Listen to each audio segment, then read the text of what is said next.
Are you ready to take your trucking business to the next level? With TruckPro, you get access to the best load board in the game, giving you the tools to find higher paying loads and streamline your operation. And right now, you can try the Pro plan free for 30 days, a $159 value. Click the link in the description to claim your free Pro plan and start making smarter moves for your trucking business today. Warning: the following content contains strong language and may not be suitable for children. This content is primarily for adults as this is a trucking channel and truckers have filthy mouths. Please don't tweak if I say viewer discretion is advised.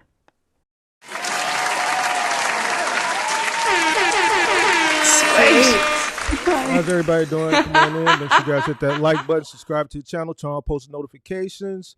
How's everybody doing this evening? Shout out to We Carry Freight in the building. It's Walt representing Cleveland. Slow Bucks TV, what's going on? Goat Logistics, Rio representing Atlanta. Carlito representing the Crib. Shout out to St. Louis. Kelvin Birch, what's going on? Shout out to Jonathan representing the Boogie Down. Shout out to Don Solo representing the Crib. Big Hearn, what up? Representing South Louisiana. Shout out to Carlito representing the Crib. Shout out to Alex. What's going on? Shout out to Patrick Dunn. What's going on? Shout out to Kelvin Birch representing the Crib. Who else we got? Shout out to Asmarola representing the West Coast. Shout out to Jonathan Alberto. All right, so boom. We're going to do a little masterclass, something that's highly requested, even though I've done it. But, we'll do it again. Something I guess we got to do multiple times a year. It's fine. This may go on members only. It depends on how I feel when I wake up in the morning. It depends on how much I cook. Don't plan on being here long. I'm going to get in and get out. You dig what I'm saying? So come on in. Make sure you guys hit that like button. Subscribe to the channel. Turn on post notifications. Boom. One question that I get all the time. All right, when I did that montage live stream and I showed, I showed the journey, but I didn't show it all. I was going to do a part 2, but a lot of people, it's a part of the MGM game. We're talking and they were telling me not to do a part 2. So I don't know. Part 2 is in the air. But when I did part 1, one of the main questions that I got from people that watched it was, what was the trick to acquiring so many trucks? And I that's the same answer: volume, work. You got to have work. Like, in order for me to acquire as many trucks that I did when I was growing, the work was there. The work was there. The money was there because the work was there, which allowed me to scale at the rate that I scaled. Now, there is a reason why the work was there, and I'm gonna give you the tip and the trick on how I was able to scale so aggressively in a short period of time. And when I say a short period of time, it took 4 years before I really took off. And in that 4th year, like, I bought majority of my fleet in 2014. Majority of my fleet was purchased in 2014. That 1 year, I was buying aggressively. It got to a point where I started buying 2 trucks at a time. So I'm going to give you the secret on how I was able to do it. So come on in. Make sure you guys hit the like button, subscribe to the channel, turn on post notifications. The first thing you need to do is know your market, right? So I'm going to use my market as an example, all right? And then I'm going to share my screen. Give me 1 second here. All right, I'm going to share my screen. All right, boom. So we're going to look at my market, all right? When I first started, hustling, because that's what it was originally, we were on Craigslist, right? And then as I scaled up, the rest of the story. You gotta watch the content. All right, but here's the thing: I started paying attention to the market. Where are the jobs coming from? All right, so if you don't live in this city, then you're not gonna understand. But I just want you to follow along with the radius. All right, as I was growing and I was putting those ads on Craigslist, the calls were coming from specific areas. All right. So this is the city. All right. This is the south side. All right. All down here. All this is south. Right. All this is south. This is where your Chief Keefs and Your Little Dirks and your Kanye is from over here. Your Chief Keef's from right over in here. You know what I'm saying? This is the South Side. Over here is the West Side. All right. This is where your Twisters, your Do or Dies, all these guys come from over here. Now this is up north. None of your favorite rappers come from up here. None of your favorite rappers. All right. All right. But this is where the work is coming from. This is where the money is at when it comes to moving, when it comes to delivery. This is where all the calls were coming from. So these are the areas that I honed in. Downtown, right here, and all up here. So from here to all the way up here. This is Rogers Park. This is where the city ends. As far north of the city, then it goes into Evanston. There's a lot of work in Evanston that I was getting, right? Because what's in Evanston? Northwestern University, right? So I was going up here into Evanston too because this bordered the city. Now, when I first started, I was focusing on small jobs, right? And as I was focusing on these small jobs because I was utilizing what I had, that was a pickup truck, I also noticed that I was getting a plethora of calls that wanted the same thing done. Hit the like button, subscribe to the channel, turn on post notifications. All right. I was getting calls to move couches and I was getting calls to move mattresses. All right. Couches and mattresses. Why I was getting so many calls at that time, I didn't know. Why would a person buy a used mattress? Beats me. I'm not sleeping on no used mattress. I'm not going to go on Craigslist or Facebook Marketplace and buy a used mattress. I'm just not going to do it. But in my city, and this is why you have to do your market research, a lot of people buy used furniture. They're like our classifieds, our marketplaces. If I go on let's see, if I go on, let's see, and this is, I'm going to get to the charge, but you got to understand your market. So I'm just going to use my market as an example to kind of help you, and we're going to get to the price points in a second.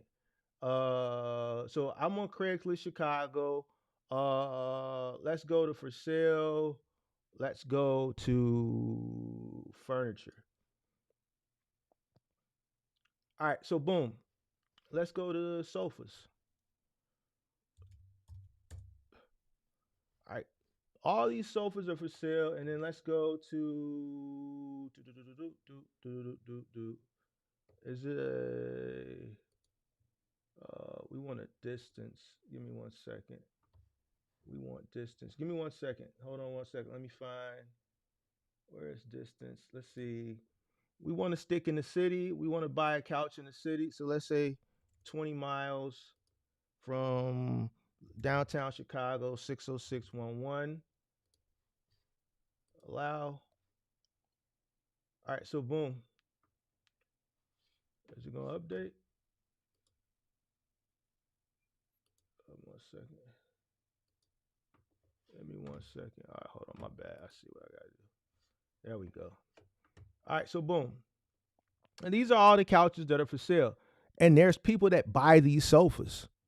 All right, they're gonna buy these sofas, but the problem is they don't have any ways to deliver them.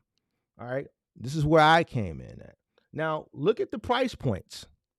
All right, this one they want 2,000 for. I don't know. It's probably something from Walter E. Smith. They want 600 for that one, 700 for that one, 350 for this leather sofa. I'm getting to a point. Pay attention. Follow me. $650, $50, $100. This is somebody who just wants it out their crib. $20. Clearly, they just want it out their crib. $150, $200. This is the point that I'm trying to get at. Forget these Walter E. Smiths and these affordable, portable, boutique style couches. Look at this, the affordable stuff. Free, $550, $350, $225, $250, $80, $400. All right, so this is the point that I'm making. During moving season, people are moving, all right? And not everybody goes out and buys brand new furniture. There are a plethora of people that go on Craigslist, that go on Facebook Marketplace and buy used furniture to furnish their home. how much would you charge to pick up let's say this sofa? If you didn't know what the sofa was, someone called and said, "Hey, I have a small 3-piece sofa with an ottoman." What would you charge? It's staying within the city, within a 10-15 mile radius. What would you charge? Hit the like button, subscribe to the channel, turn on post notifications. Let's get some engagement in the chat. What would you charge? If a person called you and said, "Hey, I need 2 guys in a truck. I purchased a sofa off of Craigslist. I purchased a sofa off of Facebook Marketplace. It's a 3-seater sofa, small 3-seater sofa with an ottoman." What would you charge? Anybody? Everybody, "Mark, how much do I charge? How much do I charge?" Now I'm here. So I want to know what you would charge. I'm going to give you the answer. And I'm going to give you the strategy. I'm going to even give my hater the strategy. I'm cool with that. I want you to be in the house too. I'm sick of you sitting in your just struggling. I'm sick of it, hater. I see you in here, hater. B Teller says $75. Any more answers? Caesar says 125. Peter from Greenland says $60. Let's see if we can get 2 more. Let me see if we can get 2 more. Rio says $350. What else? Let's see if we can get 1 more. It's going within the city. Let's say within a 15-mile radius. Pick up to drop off. Let's see if we can get 1. We got 75, 125, 60, and 350. Let's see if we can get 1 more. All right. Don Solar says 200. All right. So when I was getting started back in the day, I did this for $100 a day, all day long. I actually marketed at $99 couch deliveries. Once I realized how many calls for couch deliveries that I was getting off Craigslist, I just ran a campaign for $99 couch deliveries. So this is over a decade ago. I was running $99 couch deliveries. All right. And I was getting about 5 or 6 of these a day just off running $100 couch deliveries. Here's why. Most of these couches that people buy, and this is the idea, they're not paying much for it. All right. So when I look at these answers, because it's the scale, $60 is too low. Why is $60 too low? One, it takes 2 guys to move this, right? It takes 2 guys to move it, right? And you have to factor in your material costs, all right? You're going to use a couple yards of shrink wrap to wrap this thing. You're not going to use much shrink wrap if you buy it 1,800 feet of shrink wrap. 80 gauge is going to cost you about, if you buy it by the case, it's going to cost you about, if you buy it by the case, it's going to cost you somewhere between $16, $17 to about $20 a roll. All right. You're going to use a little bit of shrink wrap to wrap that. All right. You factor in 2 guys, a little bit of material. All right. And then you factor your fuel, right? Your distance, right? All right. Within city limits, you want to have a flat rate. All right. In today's times, I would probably still charge $100 to do this. All right. You can get away with probably $100, $125 flat rate. Now, whoever said 200, 300, that's too much for something like this. It's too much. 200 would be my starting point for a sleeper sofa. Here's the reason why you charge a flat rate of about $100 to $125. All right. The person who said 350, you're thinking now. You're thinking now. One of the key reasons why I was able to scale is because volume. You get 10 of these a day at $100, that's $1,000. You got 2 guys on the truck. We're taking you out the equation. Obviously, if you're on the truck, you're making more money. You got 2 guys on the truck. You're doing deliveries. It's just like you're running a final mile account. They're paying you per stop. All right. I got 10 pickup and drop offs for you guys, and it's a fluctuation between sofa deliveries and mattress and box spring deliveries. All right. Let's say you pay your workers $20 a stop. That's $200 a day for them. All right. $20 a stop. It's costing you $40 a stop in labor. It's cost you about $20 to $25 a stop in fuel. All right. Now, when I was first starting, like I said, all the deliveries were coming from this area, from downtown to this area. So one pickup to the drop off, it still stayed in this area. And then every single job after that was in the same area. So the truck that I was sent, they weren't burning that much fuel. And once I realized that, I continued to push these $99 one item couch pickup and deliveries. Mattress and box spring, same thing, $99, $100. Why? First of all, $99, just the sound of $99, that's an old marketing trick. $99, flat rate, $99 couch pickup and deliveries. So I'm using an old marketing trick of $99. Obviously, when you charge the customer, you're not going to charge them $99. You're going to charge them $100 flat. And because of the fair price in comparison to what traditional moving companies would charge, right? And other companies that are charging $200, $250, $300 to come move that one item because they're looking at it like, yo, this is too small of a job for us to send two guys in a truck, or for me to go just move a couch. It's a waste of time. Okay, they're looking at it that way. I'm looking at a city like Chicago. I go on a classify. I see all this shit for sale. And as soon as someone calls and goes and look at this, the next thing that they do is they go here. They go to they go to where is it at? Services. They go to labor and move, and then they start looking at finding a person to come pick it up. They never leave this website. And then they look at the subjects. $65 an hour, two guys in a truck, 65. These guys are clearly spamming the board. We are professional Tetris best price, $59 an hour, 85 for three guys. Okay, so boom. And then they're scrolling, and then they see a guy that says $99 sofa deliveries. Bingo. That's all I need. That's all I need. You're running this ad, but you got your truck. You're also running your moving ads. So this is what I'm telling you. This guy who's running this ad, and this is, I'm giving the people the information who are coming in, who are not, licensed, right? The guys who coming in, who are doing the hustling, trying to work their way up to be the big dog. I'm telling you, this is how you get to the big dog status, where you become licensed and insured. This is how you start. The guys that are running these $65 ads, these are probably the only ads that they're running. All right, where are you at? This is probably the only ads that they're running.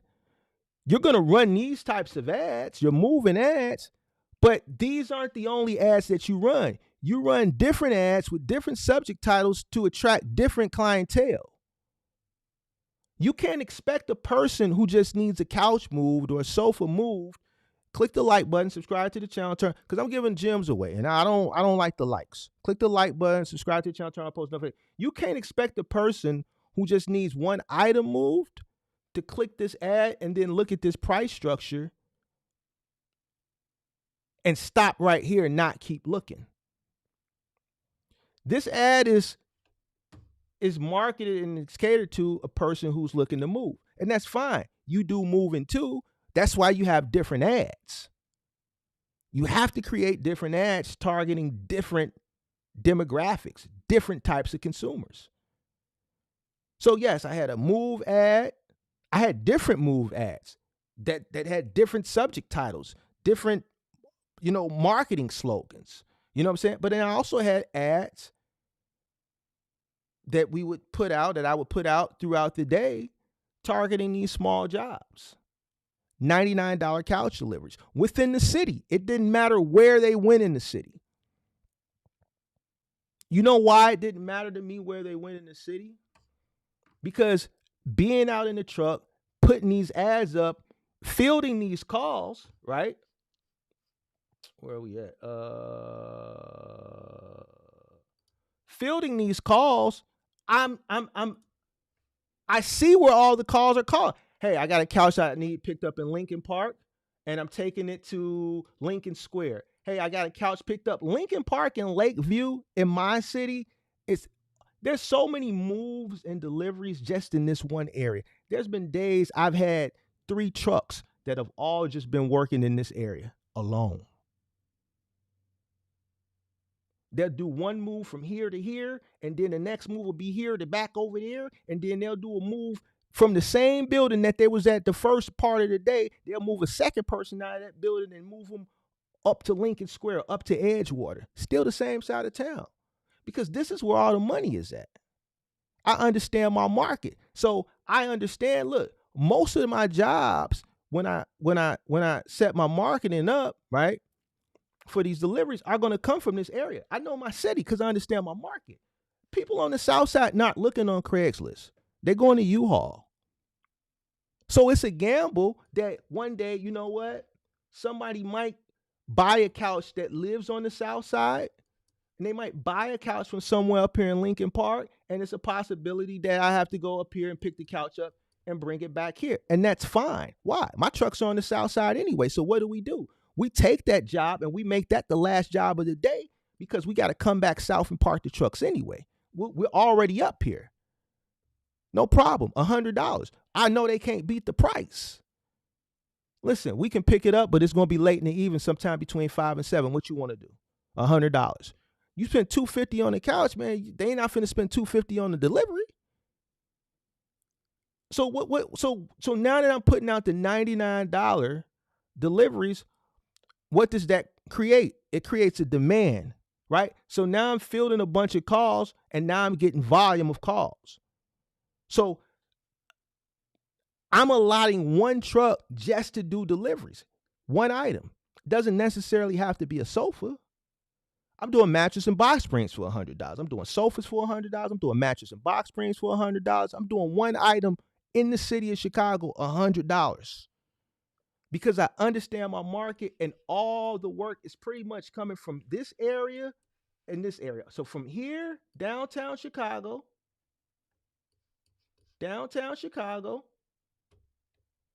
to here.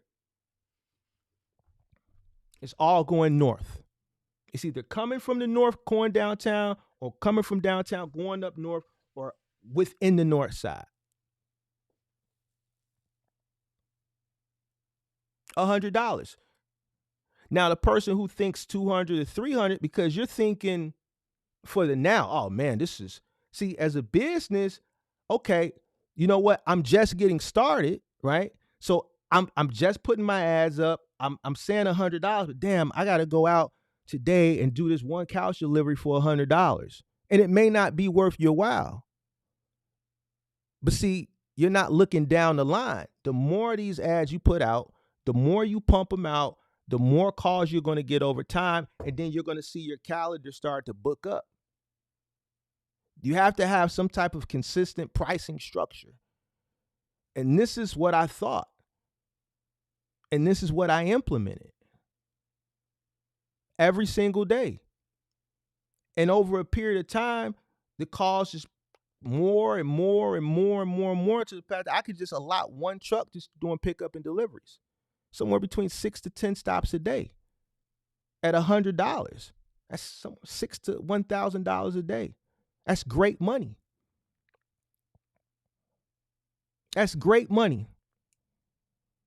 Operating at somewhere between a 30 to 40% profit margin.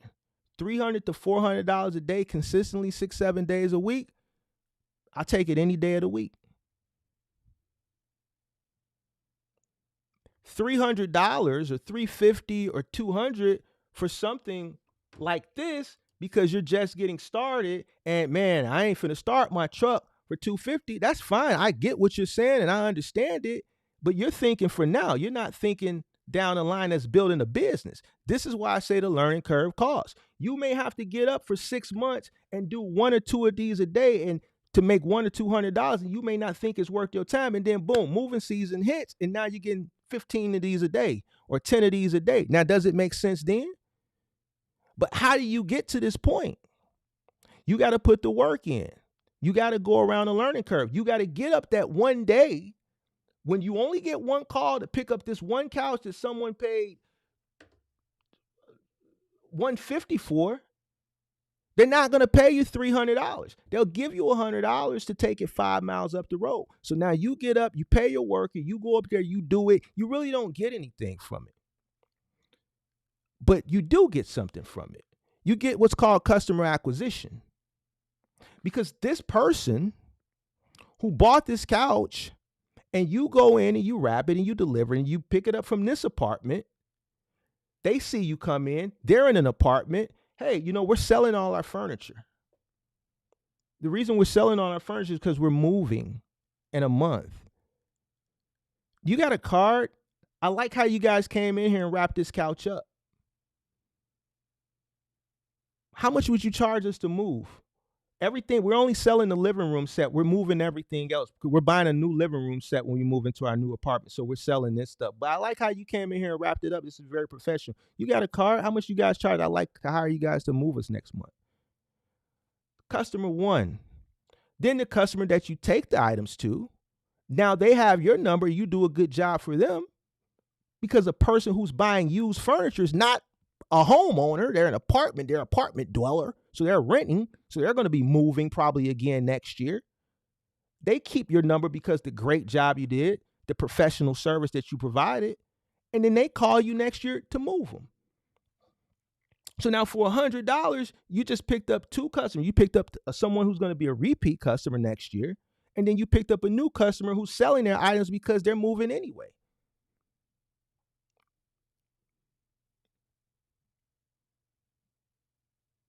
So now is the $100 worth it? To me, it's worth it, right? I know I'm not going to have a volume once I start promoting these ads. But the more I do it every day, pounding the pavement in the classifieds, pounding the pavement on Thumbtack, getting up, maneuvering the learning curve. And this isn't really a learning curve. This is just a part of doing business. You have to create a footprint. So when you ask me how was I able to build a fleet of that size, this is why, and this is how. I was doing $99 couch deliveries. Couldn't nobody beat me. Because I understand volume. I understand my market. Did I go into business understanding it? No, I understood it once I was in it, and I'm getting calls from the same areas. A plethora of them. Go look at what your classifieds look like in your area. And let me know, especially if you're in a major city and a big town. If I was starting today, I would do absolutely positively $100, $125 couch deliveries. Sleeper sofa is something different. Sleeper sofa is something different, right? You're dealing with a heavy item. There's a mattress in it. It's heavier. So be it. Going back to this, it doesn't matter about flights of stairs, first floor, second floor, third floor. It don't matter. Basement, as long as it's within the city limits, it's $100. Once it goes outside the city limits, then we go up based on the mileage. Anywhere in the city of Chicago, this is what my ad read, $99. You can't beat it. All right. So let's look at this. Let's go. So let's do delivery. Oops, who cares, right? So we're gonna go one item.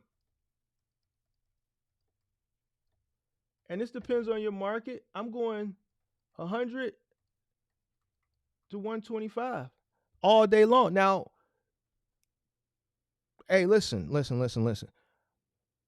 I'm not looking for the today. I'm looking down the line, right? I want to build a business where the trucks are booked and busy every single day. If I'm charging a customer $300, $350 to move one item, they're gonna get the quote. They're gonna keep moving. You may get somebody that books you, but $100, I'm gonna book more of these a day, and I'm gonna have consistent cash flow coming in, and it's going to allow me to scale. It may be slow getting started, but down the line, especially when it's peak season, person's gonna go with $100 couch delivery, and this could be for one item. So you figure most people call for one item. They're looking at couches, they're looking at uh, mattress box spring combination, table. Now let's look at it from another perspective too, right? We don't want to just look at the basic stuff, right? So we got sofas. Let's put people do buy used mattresses. I don't know why, but they do. All right. So these are the things that I would charge $100 for within my radius, my city radius. It doesn't matter where it's going. This is the end of the city, Lake Michigan, all the way to the edge of Oak Park, all the way up to Evanston, all the way to goddamn it, the south end, the farthest end of the south of the city, goddamn it, Dalton, 130th. I'm charging $100 all day long. Now, what if it's something one item like a gun safe? That's a specialty item. We don't do $100 for that. That's something that is going to require, two strong, experienced guys. It's going to require, straps. It's going to require, hump straps. It might shoulder straps, depending on where it's going. Not $100. I've done gun safes that weigh 600 pounds. I'm not touching a gun safe for less than $300-400, depending on where it's going. If it's going into a basement, more money. If it's going up flights of stairs, more money. If it's going, a lot of the gun safes that I've done have gone from garage to garage. Most of the gun safes come from the suburbs, right? They're not in the city. People in the city don't have, 6-7 foot gun safes. Those are usually out in the suburbs, like people who live out in the country, right? And they keep those in the garage, usually ground level. So we're just using the ramp, the hand truck, and wheeling it on and wheeling it off. Depending on where out in the suburbs, we're starting with the minimum flat rate of $300, and depending on how far it's going, then that's when we're charging, for the cost of the travel, the fuel, and the mileage, right? I'm giving you a basic price structure because everyone keeps asking me for basic delivery. This is what I would charge. All right. Because I'm focusing on volume. All right. Now, 2 items. What do we charge for 2 items? Treadmills, workout equipment. I'm not getting into none of that. We're looking at basic items. Here's the thing. If this live stream is for new people. This isn't for advanced people. Listen, a new person shouldn't touch a treadmill. If you own the new and somebody call you for a treadmill, you should turn it away because you're going to kill yourself. You're going to damage the treadmill. You're going to damage the property. You're going to hurt yourself because you don't know what you're doing. If you own the new, you shouldn't be touching treadmills. You shouldn't be touching treadmills. You shouldn't be touching ellipticals. You shouldn't be touching gun safes. You shouldn't even touch a sleeper sofa. If someone call you and you brand new and you ain't never even really figured out how to move and maneuver a couch, you shouldn't even touch a sleeper sofa. You know why? Because you don't even know once you lift up the sleeper sofa, you turn it, the mattress is gonna pop out. Because why? You ain't skilled enough. You ain't been trained enough to take a piece of shrink wrap, peel a piece of shrink wrap, get down on your knees, feed that shrink wrap up, and tie that mattress in so it won't come out. See, because we ain't taking the mattress out. We big dog status. We leaving the mattress in, but we just gonna tie it so it don't slide out. You shouldn't touch it. This is basic masterclass training. Sofas, mattresses and box springs, tables, chairs. Let's get to more than one piece.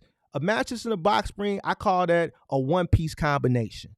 You don't charge a person for the mattress and the box spring.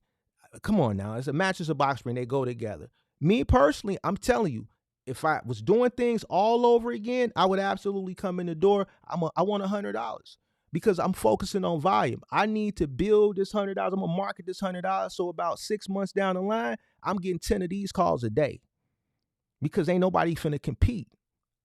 I'm looking at $1,000 guaranteed, somewhere between $600 to $1,000 guaranteed a day, just moving couches and mattresses and box springs.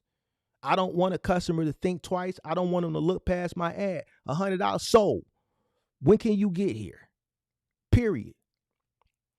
Now, when you get to more than one item, your 2 to 3 items, then okay, now you're listening to what the customer has. Let's go back to our good old Craigslist and say, let's type in living room set. I spelled it wrong. Yeah, I did. All right, let's say somebody want to buy a living room set. All right, we ain't talking about the rich folks' living room set. Because we got to think about it. A person who's selling this okay,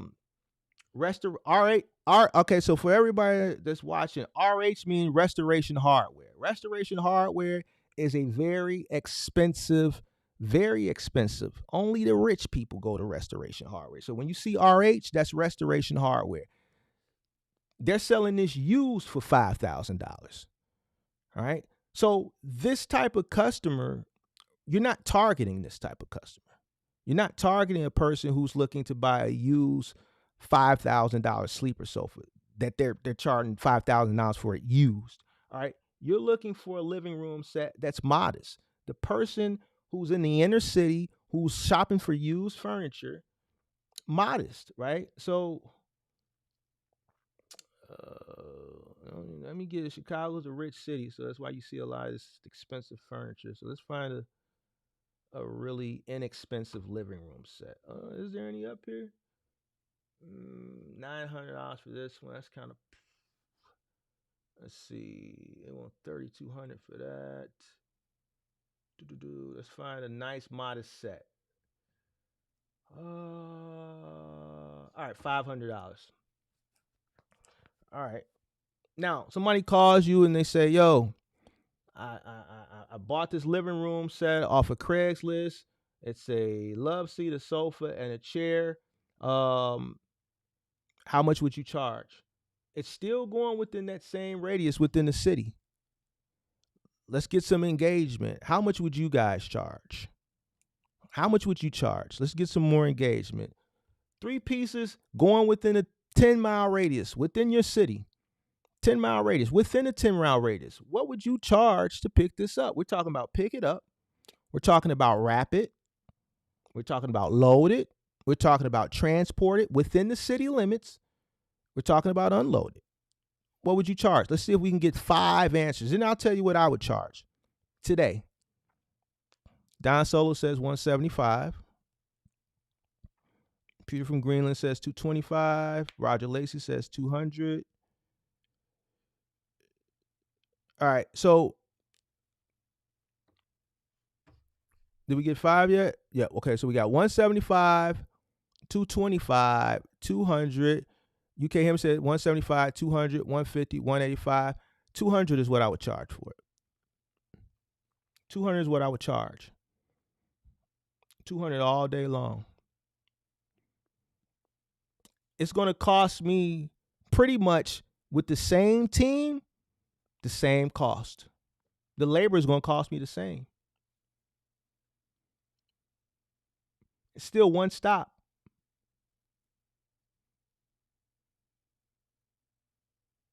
It's still a delivery. It doesn't count as a move. Well, how do you know, Mark? Anything up to 3 items, we charge a delivery rate. We charge a move rate after 3 items. After 3 items, we start charging by the hour. How much longer do you think it's going to take if you were just going there just to pick up oh dang, I didn't even have it on the screen. Did I have it on the screen? Did y'all see it? Y'all never saw it, did y'all? Y'all probably didn't see. I didn't have it on the screen, did I? I'm sorry. But these 3 items, y'all said 200, three-piece living room set, so 300. If you went there to just pick up this one item, how much longer do you think it's going to take to wrap this and this and put that on the truck and drive it 5 miles? Hit the like button. Hit the like button, subscribe to the channel, turn on post notifications. Hit the like button. It's going to take another 5 minutes to wrap that, another 5 minutes to load it. Let's say 10, let's say another 15 minutes. 15 to 20 minutes for both. This is a chair, in and out, boom. I'm still paying the labor for the stop. They're not incentivized for the items. They're paid per stop.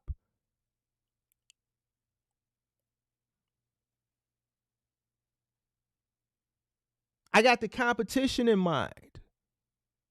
Why? Because most people that they go to, because once they get the couch and they buy the couch, they got to get it moved. So they're exiting out of the couch. They call that customer and say, all right, I'm going to pick it up. And then they're going right back out to the main page and they're going here.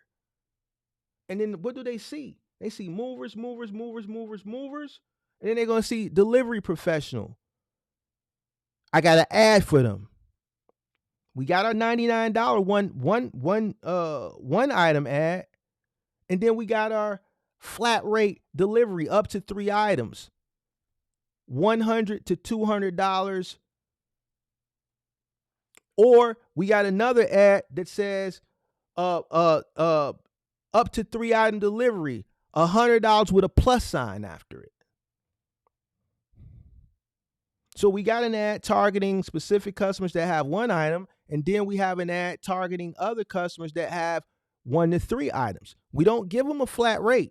We don't give them the rate. Why? Because we need to see what it is that they have. We don't want to put our foot in our mouth. So we do 100 with the plus sign, $100 and up.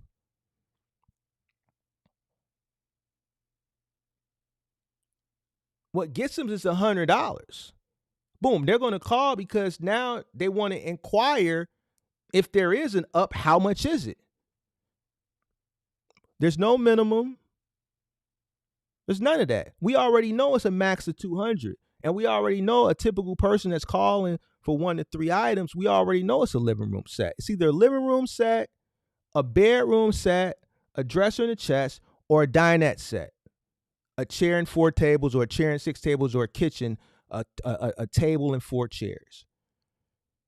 And then what do? Do we charge a customer extra since it's a table and 4 chairs and we have a 3 item minimum or 3 item maximum for delivery? No, we just take the table and the 4 chairs for $200. Why? Because we want to acquire this customer. We're going to make the money. We're going to make a small profit, and it's going to be free customer acquisition.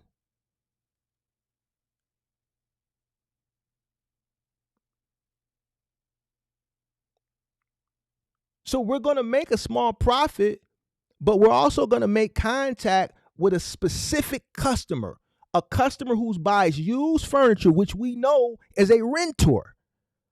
Listen. This is business.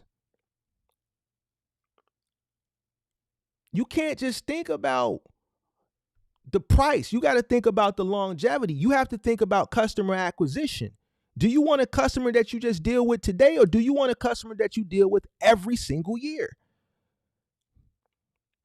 If you go out and you pick up a mattress for $100 and you know that customer is going to move the next 3 years, and because you picked up that mattress for $100, would you go move that mattress for $100?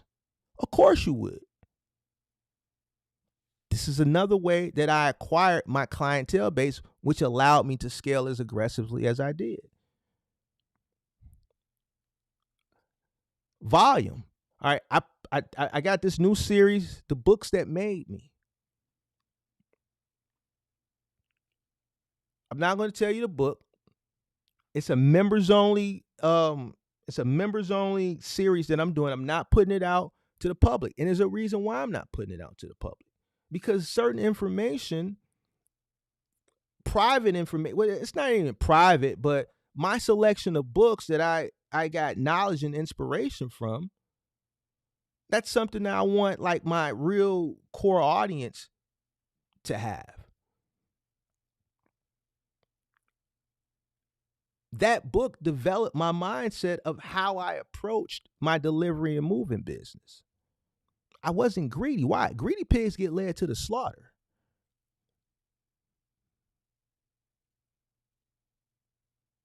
So boom, I have a fair, affordable price that's profitable for me, which allows more people to call me because it's fair and it's affordable. So now I'm doing it in volume. And because I'm doing it in volume, I get a customer for life.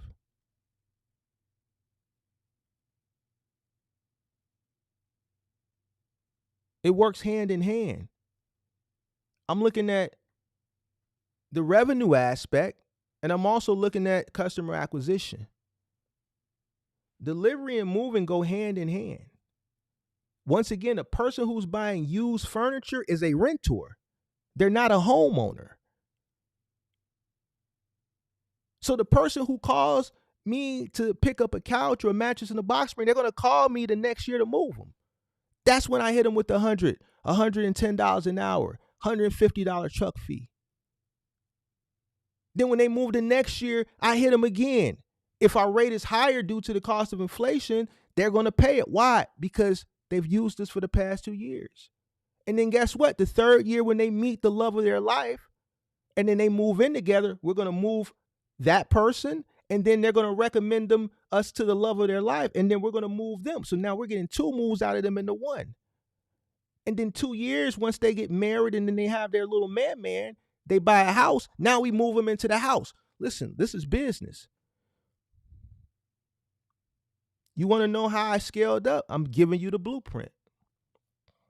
So when I talk about volume and when I talk about, you're charging too much, it's like I told the guy earlier this year, and I looked at his market. I went on Thumbtack, looked at his market, and he was charging all this money. He's complaining about he's not booking loads. And what did I tell him? I said, man, go down $10. He came back. I said, go down to $90. He fought it, but he did. And then he came back 30 days later like, man, you was right. I got to come get your product. Boy, I'm booking loads 40 going north.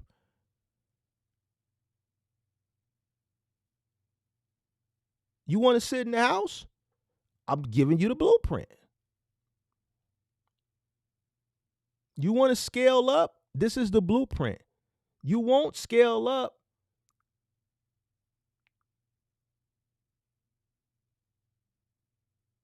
trying to squeeze your customer for every single thing they have. You have to you have to be competitive and you have to think down the line.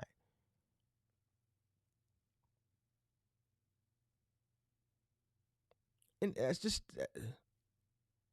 so now we're at 3 items.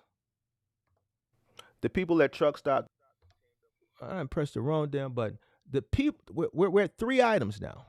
All right, so $200. All right, now anything over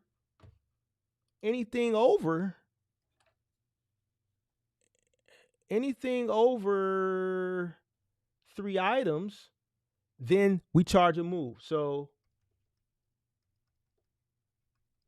all right, so 1 to 3 items,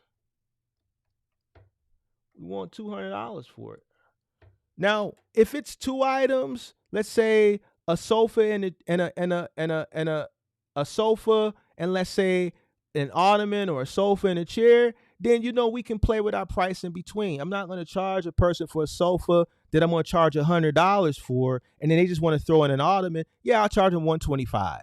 If they want to throw in a sofa and let's say a small kitchen table or a kitchen table, I'll probably charge them $150. I'm going that way anyway. I'm not trying to break the bank, and I'm also not trying to scare them away. I'm trying to acquire them as a long-term customer. A person who buys used furniture is a person who buys used furniture. So just because they bought a used couch, I'm pretty sure they'll go buy a used mattress. I'm telling you they'll go buy a used coffee table or they'll buy a used kitchen table. This is what we call dumpster divers. This is the type of customer that's going to call you a few times throughout the year. Then they become a brand ambassador for you. They refer you to their other dumpster diver friends. All right, boom. Now let's talk about. First of all, is there any questions as far as this so far? Because I'm gonna get the questions before I get into the other stuff. So I uh uh uh any questions so far? 1 to 3 items delivery. Excuse me for my handwriting, but I don't use this whiteboard, blackboard, digital thing often. So you know, uh, shout out to everybody that's coming in. Uh, any questions on deliveries? All right, let's get to once you surpass 3 items. Now we're only talking city limits. Obviously, if you're going outside of city limits, you're going to charge more money. All right. We'll talk about that in another masterclass. All right. Now, oversized items, I kind of touched on it. Like gun saves, sleeper sofas, things like that. If you're new, you shouldn't be touching those things. This masterclass is for basic people who are saying, man, Mark, I got this truck. I'm not doing good. I need to start doing some small deliveries. How do I charge? Where do I market myself? This is for those people. Don't set yourself up for failure. Listen to me. I'm going to put me on the big screen. Don't set yourself up for failure if you own the new. Don't go moving this shit that you have no idea what you're doing. You're going to hurt yourself. You're going to hurt somebody. You're going to damage some shit. And you're not going to be able to recover from it, especially if you're on the new. All right, so boom. All right, let's go beyond three items. Now we're looking at moves. All right, boom. All right, let's sorry guys, I know my handwriting going to be shot. All right, so let's go to moves. We can make that look a little bit neater, y'all. Moves. Boom. All right, so here you're gonna have 2 men, 3 men. Any job that's over 3 men and you on the new, you shouldn't be doing it. If you on the new, you shouldn't be doing a job that requires 4 men. You don't know what you're doing. You really shouldn't be doing a move that requires 3 men. All right? But let's kick it. 2 men. You on the new. Anything above 3 items. So if a person calls you and they say, hey, I just bought a living room set. I just was on Facebook Marketplace and I bought a let's say they bought this thing right here. This is 4 items, 4 big items. This armoire, I can't tell. This might be 1 piece or it might be 2 pieces. It's a $2,000 set. Absolutely a move. Why? Because this big mug right here is going to be a pain. If you on the new, you shouldn't even, if they sent you the picture of this, you shouldn't even move it because you don't know how to move it. You're going to have to strap this shit. And you might not know how to strap it. You may not be, have the physical capacity to, listen, if you on the new, shit like this, stay away from. But let's say, for just sake of argument, you had to price this out. This is a move. It's 1, 2, 3, 4 pieces. I can't really tell if this armoire is 2 pieces or not. It looks like it's 1 piece. Moving company hustle. What's your thoughts on this? Does this look like 1 piece or 2 pieces? I think this is 1 piece. All right, so boom. Either way, it's 4 pieces. This is a move. All right, 2 guys can do this. 2 guys. All right, what I would charge today. All right. Now let's look at something. Rates are low in moving today. Rates have gone down. Now, we know why rates are cheap now for moving, especially in the rogue, unlicensed moving. And I don't have anything against unlicensed movers because, like so many moving companies, I started unlicensed as well. I started unlicensed. I was a rogue mover, just like 2 men in the truck. They started rogue, and a lot of moving companies start the same way. let's see here. Labor and moves. All right, so boom, let's look here. They want $60 an hour. When I came into the moving industry in 2010 and I was looking at competitors on the same website, the minimum rate was $65 an hour. You can get two guys down for 60. All right, we know who's charging $60 an hour. We know. Do I have to say it out loud? You know who hit the like button. Hit the like button. We know who charging $60 an hour. This is your competition. All right, but we pricing it out. We own the new. You got these guys, they want $49 an hour for two guys, $50 an hour. So what do we know? We know whoever's running this ad, they're one of the guys on the truck. Unheard of in 2025. This is where we at. Listen, they ain't going to be here too much longer. Don't worry about it. We know who's charging these rates. All right? But this is what you're up against. All right? Me coming in the door right now, if I'm on the truck right now, I'm keeping it a buck with you. And some of y'all are going to be baffled. I'm charging $75 an hour right now. If I was on the new, knowing what I know, I'm coming in the door $75 an hour. 2 hour minimum, I'm doing $125 truck fee. I got to have that happy medium, right? Because we know the premium moving companies are charging at least $100 an hour, right? They're charging $50 an hour minimum per man and up. Migo and them, not our Migo, our Mexican Migo, buddy, not that type of Migo. That type of Americanized Migo, they charging right around what we charging. This is a different type of Migo. This is a Venezuelan. All right, they charging $50 an hour. We can't. So we can't go that low. Even if I'm on the truck, I can't go 50. Minimum I can go at 75. Why? Because I'm paying my helper $25 an hour. I have to keep him satisfied. Why? Because it's just me and him. We own the new. I got to keep him paid so he can get up and come to work in the morning, because guess what? I can't move those 4 pieces by myself. I can't do this by myself. I can't do this by myself.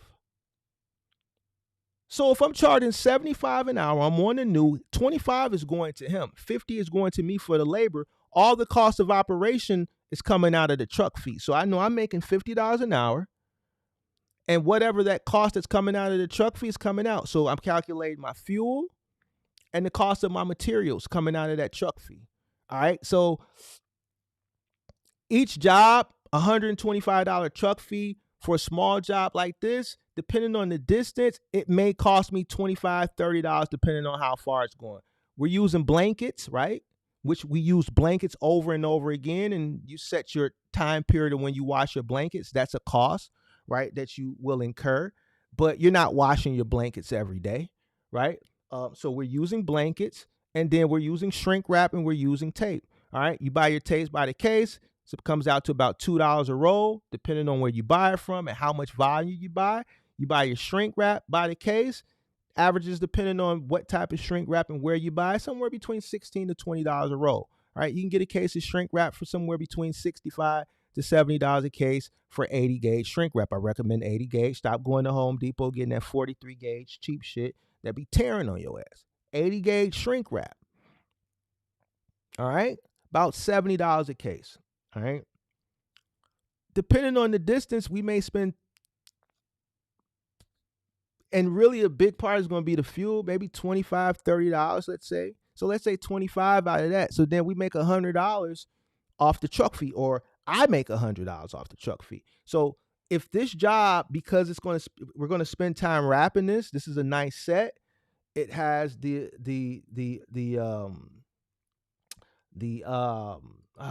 I can't think of, what is this? Not the awning. I forget what this part is called right here. At the top, all this has to be taken care of. This is about a good 30 to 45 minute wrap. At least 30 minutes to wrap this. Moving Company Hustle, what do you think? What's your time period to wrap this? I think I could get all this wrapped in about 30 minutes. What you thinking, Moving Company Hustle? Shout out to Moving Company Hustle in the building. Moving company hustle. What's your time frame to wrap this? Me about 30 minutes. I'm gonna spend my most time on this right here. All right. So once you factor in your time wrapping this, depending on the distance, and then the unload, maybe 2 hours, depending on the distance. This can easily be a 2-hour job going 5 miles away. These 4 pieces can easily be 2 hours just going 5 miles away, because the time to wrap it, the time to load it, the time to unload it and unwrap it. While we're unwrapping, we're still on the clock. And depending on the obstacle, right? Because we see right here, this is in a garage. But when we get to the drop off, it may go up a flight of stairs. It may go up 2 flights of stairs. So once we unload the truck, obviously we're going to take these 3 things off first, and we're going to deal with this last. This right here, we gotta strap up. Man, go ahead and get the straps. Boom, get the straps. And we may not be able to even use the shoulder straps because how tall it is. We may not even be able to use the shoulder straps for this because of how tall it is. So this is absolutely, positively, 100% by the hour. Now let's flip it. Mark, take away one of these stands, let's say nightstand or whatever it is, and these 3 items. This is something I wouldn't charge $200 for. So there are special situations. This I would still charge by the hour. If it was 3 items, let's say you took one of these items away, I would still charge by the hour, because this beast right here, we're going to be taking some time on it. Like, it literally might take me 20-something minutes to wrap this one item. Maybe longer. Just preparing and scoping, once we get to the drop off, just scoping out the setting, depending on the level of difficulty on where it's going, that may be 10 minutes right there within itself.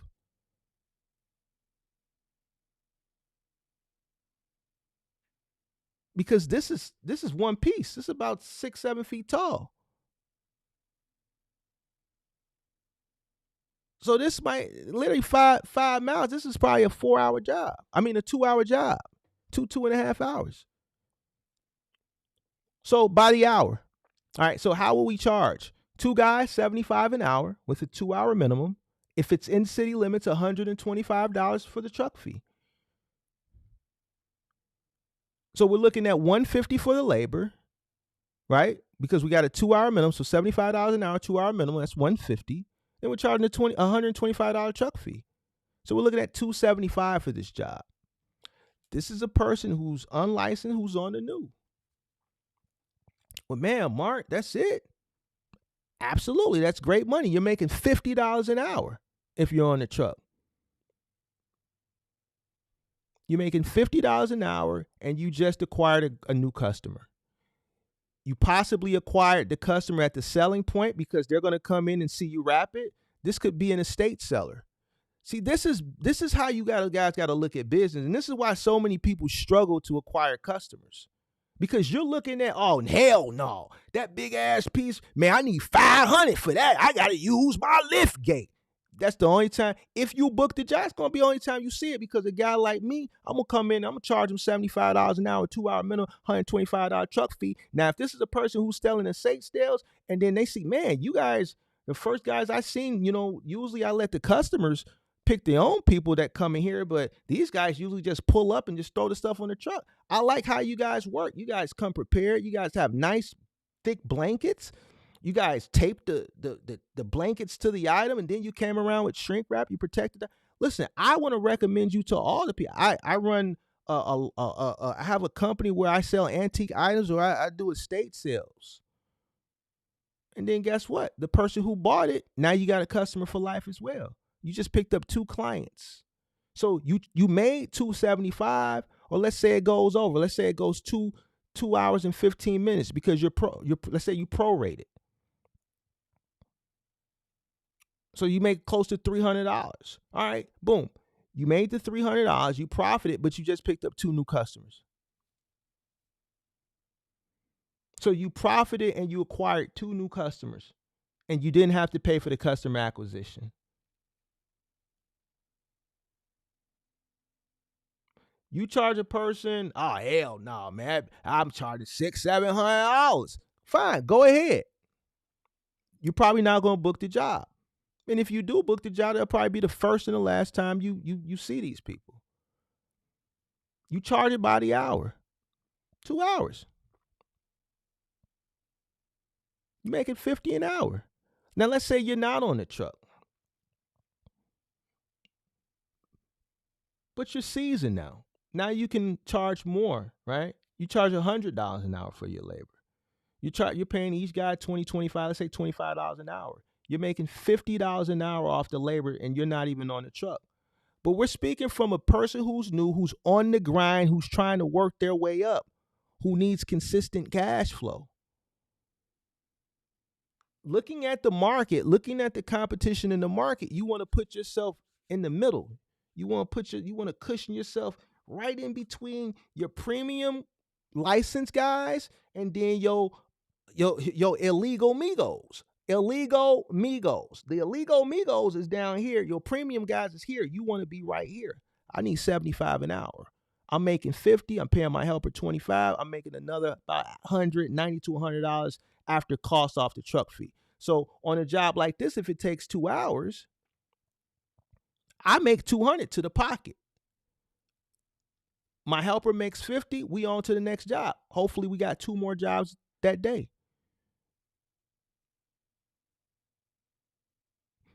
9 times out of 10, this customer is going to tip about $50. Average tip is somewhere between $20 to $50 a person.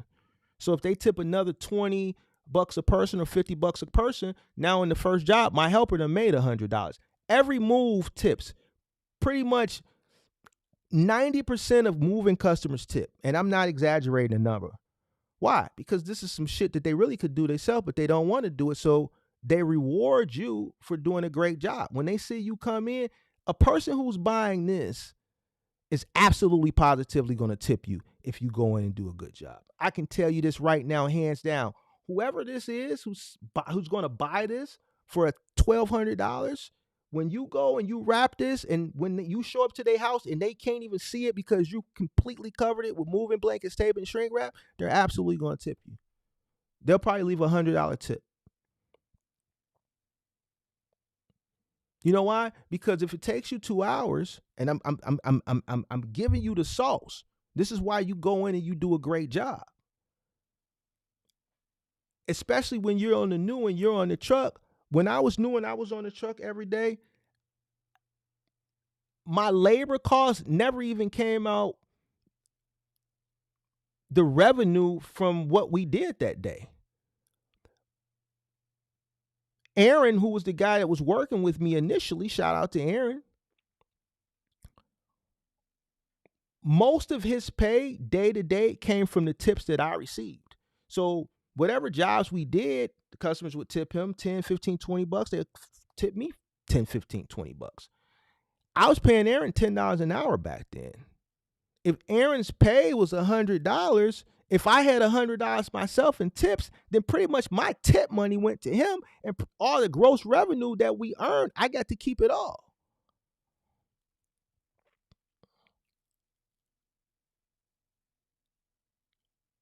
So I would charge $75 an hour for this. 2-hour minimum, $125 truck fee within city limits. This is on the new. I'm on the new. I'm trying to feel my way through this thing. I have to compete. I don't have any footprint. It's profitable. You're not greedy, and you're making great money. All right, let's go to 3 guys. So let's do this. So 2 men, and I'm just giving you an idea. I'm just telling you what I would do. I would charge $75 an hour plus $125 truck fee. All right, now 3 men. All right, 3 men. You know what? Based on what we see, I'm just showing you how you go about doing a market analysis. All right, I'm on the new. All right, let me see what these guys are charging on the new. All right, so 3 guys, they want $85 an hour. We know who's charging $85 an hour for 3 guys. They Venezuelan, they Ecuadorian, they own the illegal league. They not legal. They're not legal because even and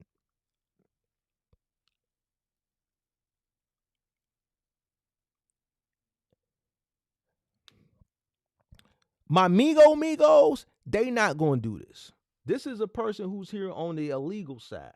Let's see what they charging. Okay, they want $85 an hour for 3 guys. Hold on. Unheard of. This is 2025. 3 guys for under $100 an hour? Unheard of. Let's see.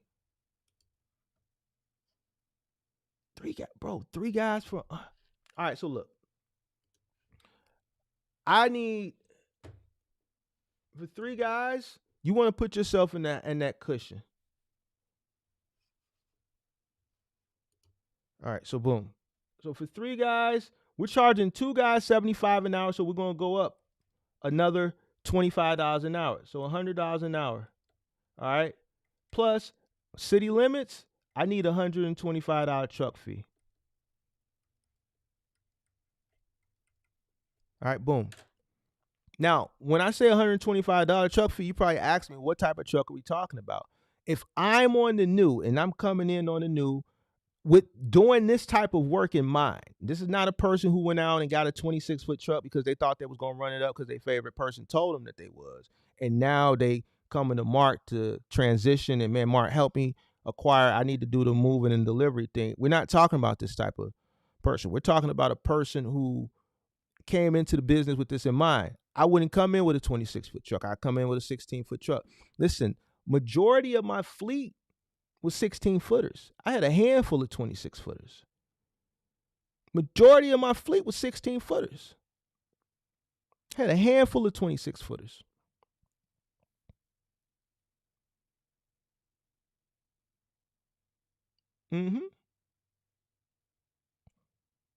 This is a 16-footer. I would have this person coming in a 16-footer. Also, on the new, this is a person on the new. We're doing up to 1 BDRM, up to 1 bedroom.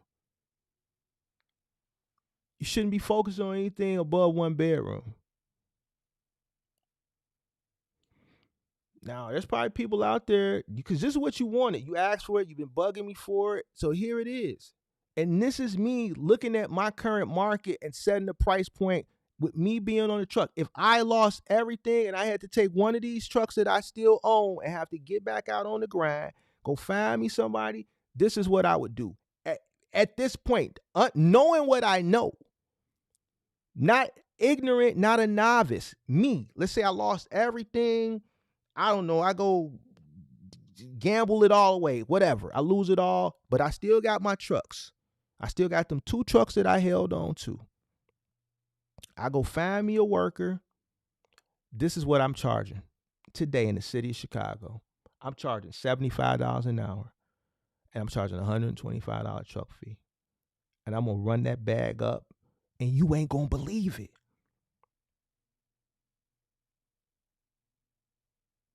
Because I'm going to outprice. Here's the thing. If this is my competition, let's look at it. Because I've given you the whole scope. They got the white and the black guys up there, but we know the people running this ain't white and black. They just using that for marketing. This person right here that's charging $60 an hour for 2 guys, we know who it is. So guess what? When the person calls them, and I wish I gotta get that software where I can hook my phone up, where it hooks right into all my software, so I ain't gotta hold the phone up to the camera. Where we're gonna start calling some of these people. But I want to make it professional and crystal clear. We don't want to put the phone up. I got to look into what software that is. We're going to get that. I guarantee if I call this right now, the English is going to be broken. So, okay, well, Mark, how you going to outbeat the $60 guy? Because I speak proper English. I'm not worried about they $60 an hour. A little bit, but what's my edge? I speak proper English and I know how to sell myself.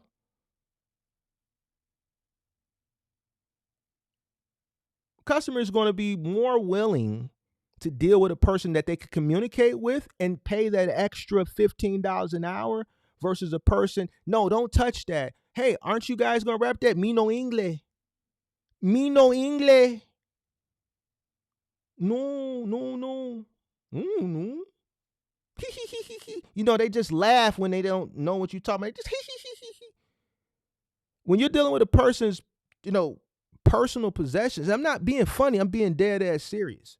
Because if I, was looking for someone to come, let's say due to financial situations, and I can't call a premium mover, and I had to resort to Craigslist, and I'm looking at $60 or $75, and the difference between 60 and 75 because they're both rogue movers, but one speaks proper English and the other one is, I can't, like, how do I direct a person on what to take, what not to take, make sure this person understands the directions to get from point A to point B?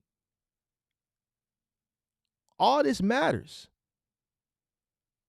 So my selling point to capture and to, get this person out the way, I speak proper English. They're giving 25% off on top of the $60 an hour with 25% off. So I'm charging $75 an hour all day long, $125 truck fee. On the new. Well, Mark, you said when your last years you was charging way more than that. Why? You're talking about a guy that's been in business over 10 years with 40% of the clientele base, repeat customers. They're going to pay whatever I tell them to pay. A person who's on the new that doesn't have a footprint, that doesn't have a clientele base, has to build a clientele base. You can't charge a premium because you don't deserve it. Why do you deserve it? No one knows you. You have no credibility. You're not credible. You don't have any reviews. No one's referred you. We don't know you. You have to build it. And this is the way you build it. Profitably. Each customer that you go in at $75 an hour, $125 truck fee, that's hiring you off these platforms that I'm sending you to, and I'm going to repeat this again for the people who came in late. These are not homeowners. These are renters, which means they're going to call you again if you do a good job. You're making money and you're also acquiring a customer, free customer. You're getting paid for the customer acquisition. Most businesses have to pay for customer acquisition. So to answer the people's question, Mark, how did you build a fleet up that size? This is the blueprint how. I charged a fair rate in my city because I understood once I really got involved and got into the thick of things, this is where all my calls were coming from, right here. All my calls were coming from right here. From here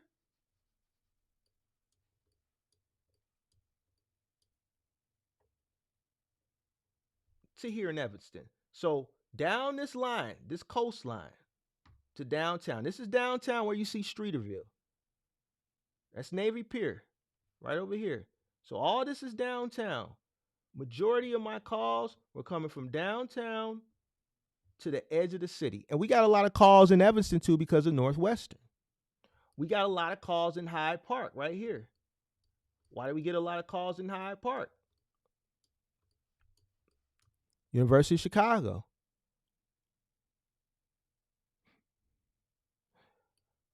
I remember times at the end of University of Chicago's school year, I would have 3 moving trucks just working Hyde Park alone.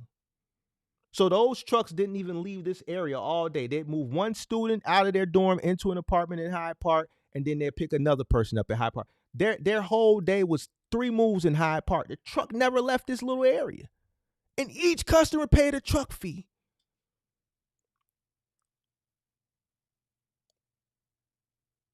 So over 75% of each one of these customers' truck fee was profit. Why? Because the truck, once it finished this customer, it only traveled from here to there, around the corner. And then the next move was literally around the corner from there. It didn't have to go from here to way up here.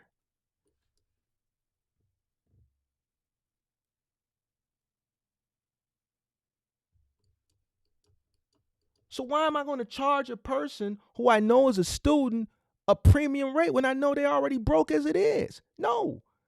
What happens with students? You do a good job for the student at premium rate, $75 an hour, we got a 10% student discount. Everybody that used to call my company from University of Chicago, hey, I heard you guys have they wouldn't even speak. They say, hey, I heard you had a student discount. That's how they would open up their engagement with me. They call the 1-800 number. They go through the prompts. We answer the phone. They don't say hello. They said, hey, I heard you got a student discount. Why? Because they're broke. Yeah, we sure do. You move it end of the month. Semester's up. Yep. Okay, yeah, we're pretty much covering Hyde Park all that week. Yep, it's going to be $75 an hour with a 2-hour minimum plus $125 truck fee. Yeah, but what about the student discount? Yep, you get 10% off.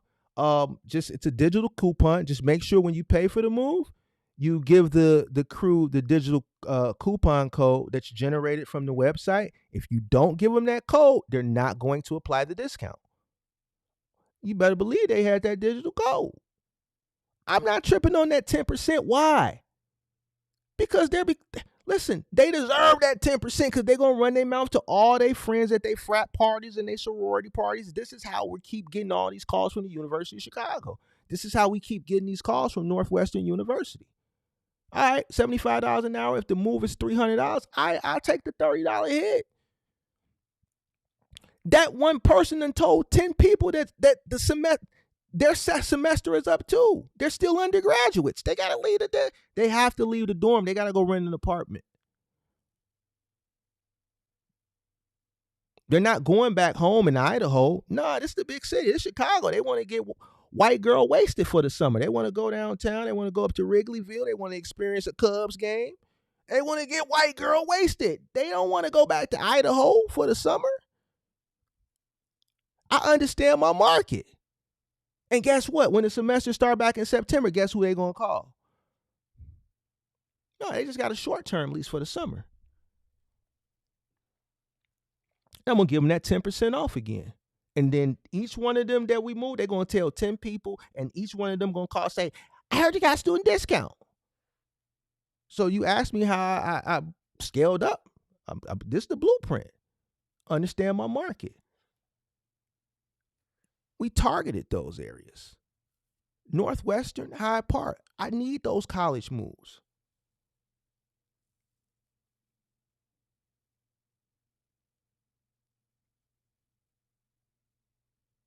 So the point that I'm making here, you don't have to be greedy. Greedy pigs get led to the slaughter, especially when you're new. And this is the problem with so many new people. You want to charge an arm and a leg. And, that's just not the way business works. If you want to scale, you have to think about volume. And that's just the name of the game. So this is what I would charge. I'm going to take a few questions. I'm not going to get into, more detailed things because if you're new and you're starting from the bottom, you shouldn't be doing that stuff anyway. This is a basic starter course on how to charge direct customers within your little area to do pickups and deliveries or to do small moving jobs. All right. Questions, comments, concerns. Told you I was going to be in and out. I seen some. Shout out to everybody. Shout out to Rio. Would I post these same rates in Thumbtack if I was new? Yeah. If I'm new, I'm going to be consistent across the board, and I'm going to tell you why. If you and people do this all the time, because I be talking to people in Discord, and I be like, why? Like, why are you charging? You have to be consistent. You're not going to go to one place, because here's what's going to happen. You're going to move one person. They're going to call, give you a quote. They're going to call. You're going to ask for a quote. You're going to give them a quote. They're going to book you, right? You're going to do the job at that rate that you gave them, right? And then they're going to refer you. And then that person that they referred you to, they're going to call you. And not everybody that calls you tells you initially that they were referred to you from someone. They may forget. It may slip their mind. They just may call and ask you for a quote to do the same job. And you give them a different rate. And then you know what happens? Well, you just moved my brother-in-law 2 weeks ago, and it's the same move. Actually, I'm his roommate, and I'm moving the stuff that was you saw in there. You probably don't remember, but if you look, we're at 123 Main Street. I was the other bedroom. So I got a bedroom set too. The same items. You know, we got the same items. I got a dresser, a chest, and a nightstand, and my mattress and box spring. I don't have a headboard or nothing. I moved all my boxes myself. I'm a student. I didn't have. So it's the same thing. Why did you charge him $75 an hour and now you're charging me $100 an hour? Now you seem shady. Why? Because there's no consistency there. You have to be consistent throughout. Anywhere either, no matter what the platform is, you have to be consistent.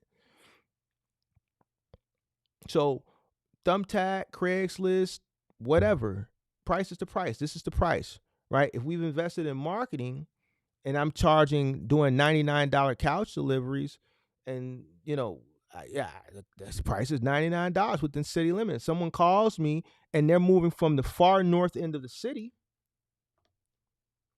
If they're moving from the far north end of the city all the way up here, right on the edge of the city, Rogers Park, anywhere in Rogers Park, at the border of Evanston, and let's say they pick up a couch and it's still in city limits in Rogers Park, all the way at the border, and they want it delivered all the way to the far south end of the city, let's say Argyle Gardens.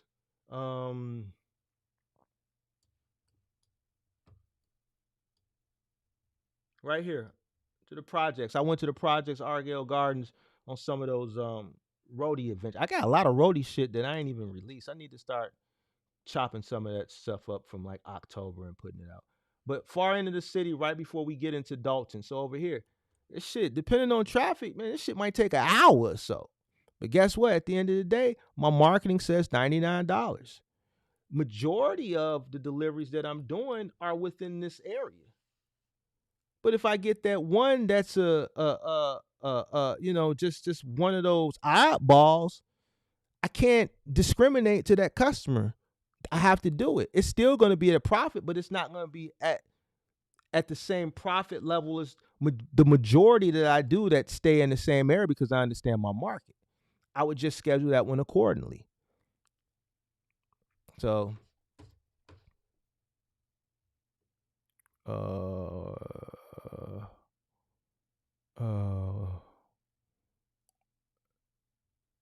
let me see. Any questions? Thumbtack leads do cost money. But see, here's how I look at it. Moving company hustle, because we're not thinking like a you, or we're not thinking like a me. This live stream is targeted, and make sure you guys hit that like button. This live stream is targeted to new entrants who don't have any footprint. They don't have any footprint in their market whatsoever. They don't have any footprint. They have no reviews. No one knows them. They don't have any brand ambassadors. They don't have any customer referrals. They have nothing. They're on the new. So, that customer acquisition that they're paying for on Thumbtack, because now this is paid customer acquisition. This is something that they're going to have to, bite the bullet from their profit margin, because the moment they and this is just my thinking, this is, when I'm thinking, the moment that they account for their thumbtack budget, this is the moment that they start competing with guys like yourself, or if I was still active, guys like me, and we're gonna beat them 40 ways going north when it comes to selling ourselves and acquiring the customer. So I think a person who's new, uh, I think their competitive advantage is the fact that they are affordable. They have a cheaper truck fee than a guy like you or I would have, and they're probably charging about $25 less an hour, right, for two guys, right? So where some customers may be turn away from that, there's going to be customers that lean into that because they're looking for an economical move because of whatever the situation is. Their furniture is not, they don't really care about it. It's hand me down. They just want to get this stuff from point A to point B. So yeah, so this is for a person who's starting from scratch, who has to develop a customer base. Yeah, a customer base. First year, a customer base, because let's take a look at, and I've done this before. I don't, and I have content on it.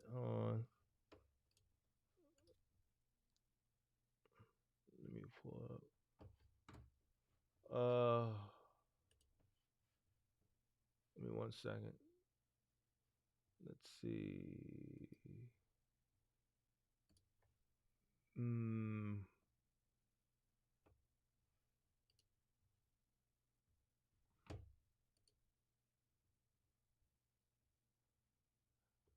All right, let's see.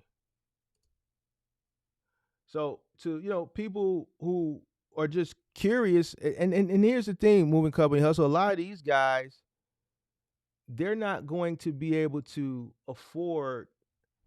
Um, this is my last year I was running, and this is how much I was spending on Thumbtack pretty much every day. Some days, so I mean, my card is open. So, $50 May 1st, May 3rd, 54, May 4th, 54, May 9th, I spent 100 and something dollars. So my card is open. I'm on the old system. So when I hit a threshold, which is around $50, they just charge the card. 15th, the 17th, they hit me twice. So I spent $108 on the 17th. The 24th, the 25th, the 29th, I spent damn near $120. So, and this goes all the way back for years.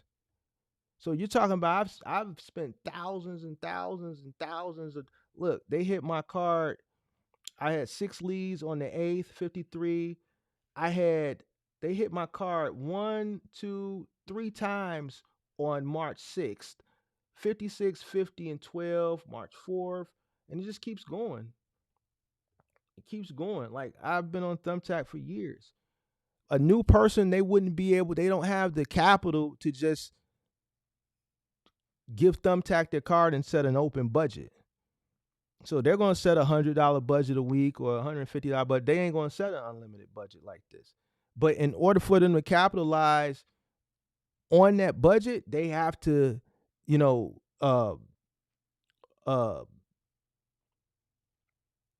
have a price, right, that is affordable to attract a specific clientele, right? So, because they ain't gonna be able to do this. All this is money that they not gonna want to spend. $100 this day, another 50, 18th, 19th. Every day they hit me. Every day. Every day. And this is slow season. This is the slow season.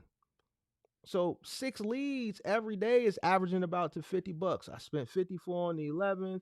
I spent 6 leads, 51 on the 10th, 57 on the 9th, on the 8th, every day, $50 on the 7th, 61 on the 6th. Shit, they hit me twice. I got 10 leads on the 6th. That came out to about $101. On the 5th, 59th. This is every single day. So Peter already did the math. I'm spending over $20,000 a year on leads. A new person can't do that. The ball game that I'm playing, for all these years at this point is a different ball game. And this shit going back years, every day.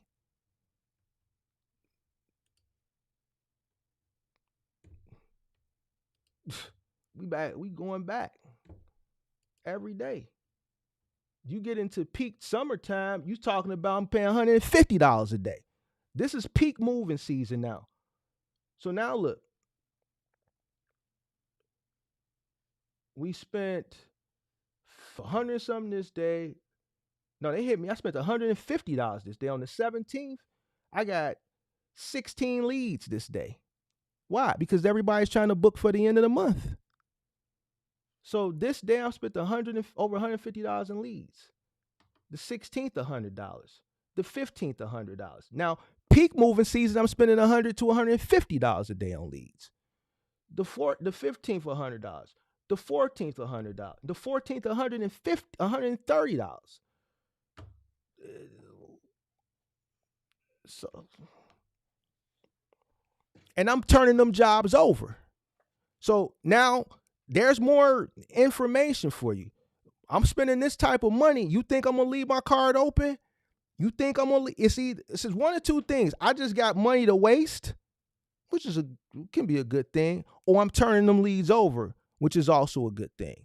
For a person to spend that type of money on leads, I'm turning them leads over, which is equating to money. I'm not worried about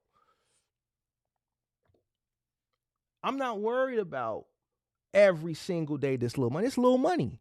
Why? Because on the 10th, I spend $114 on 12 leads. That's fine. I booked one move. I made that money back. Because at this point, we're charging $150 an hour, 2-hour minimum for 3 guys, $150 truck fee within the city. So if you book, before the truck even get there, you at $450. So I ain't really tripping on spending all this money. It ain't really no big deal. But you have to you got to get to this point.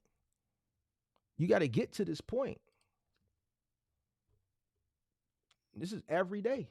And this is prime moving season. So we spending $150 a day.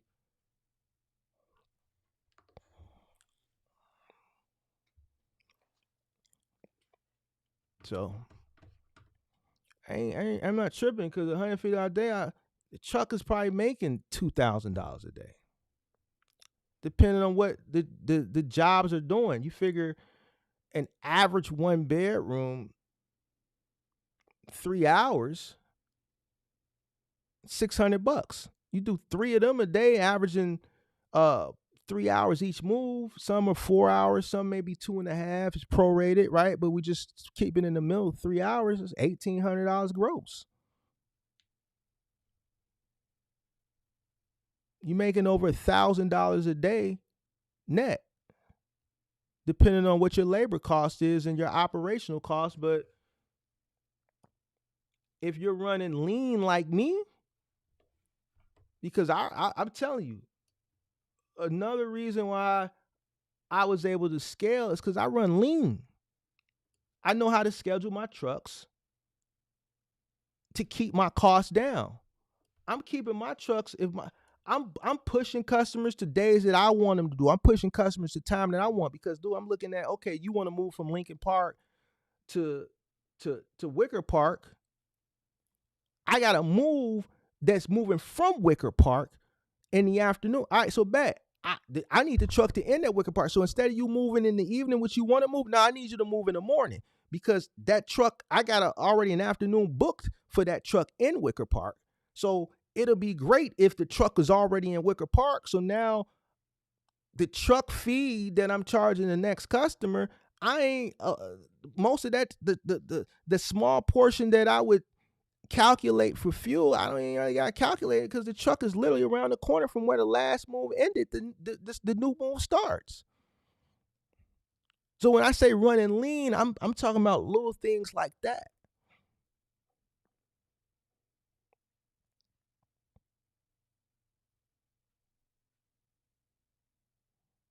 So hit the like button, subscribe to the channel, turn post. Listen, a lot of people not going.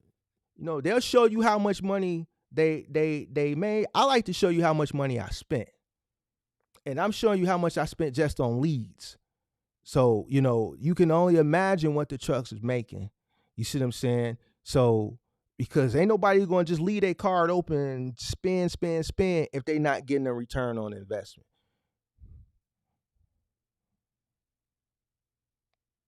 Because what you spend is just as important as what you gross, if not more.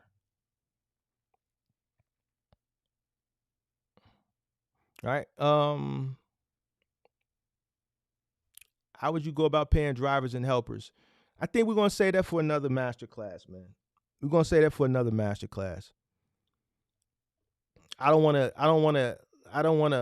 All right, so here's the thing. For deliveries, I would charge them per stop. All right. If for instance, like those couch deliveries that we were talking about, $100, right? If I'm on the truck, which you should be on your truck, and let's say you're running like $100 sofa deliveries, $100 mattress and box spring deliveries within the city radius, I give my helper $25, $25 a stop. I probably find someone starting with $20. Allow some room for growth, right? That's another thing you got to remember: growth. You don't want to start someone. You want to start them at a livable wage, but you don't want to max them out too soon because you have to keep in mind that if this is a person that stays with you, it's only a matter of time that they're going to come and ask for a raise. So you have to leave room there for them to grow and for you to give them a bonus later on. So I would try to find somewhere at around the $20 a stop, and then leave room so that if they stay with the company, we can get them up to about $25 a stop. You know what I'm saying? And that's on a small on a small level at the beginning. Moves, obviously you're gonna pay them by the hour. Same thing, $25 an hour, depending. If I'm on the truck and I'm charging $75 an hour and I find me a good guy that's experienced, I'm gonna pay him $25 an hour all day. $25 an hour. Because I'm making $50 an hour to the pocket, right? And even if I say, all right, I'm gonna pay myself $25 an hour, pay him $25 an hour, and then $25 an hour, I'm gonna cash flow it along with the difference of what we didn't spend as far as the cost from the truck fee, then I'll do it like that. Because $25 an hour is still good if you look at it like that as well. So I would pay him $25 an hour because I need him. I have to incentivize him to show up to work each day because I can't. It's not something that you can do by yourself. So you have to make sure that your worker is satisfied. So,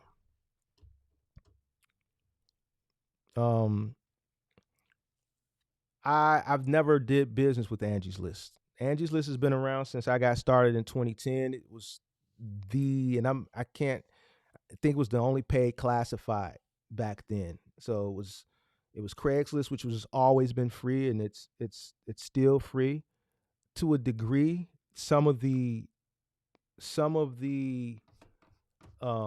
sections now you do have to pay a small fee. Actually, the moving and labor section on Craigslist is you have to pay for it now.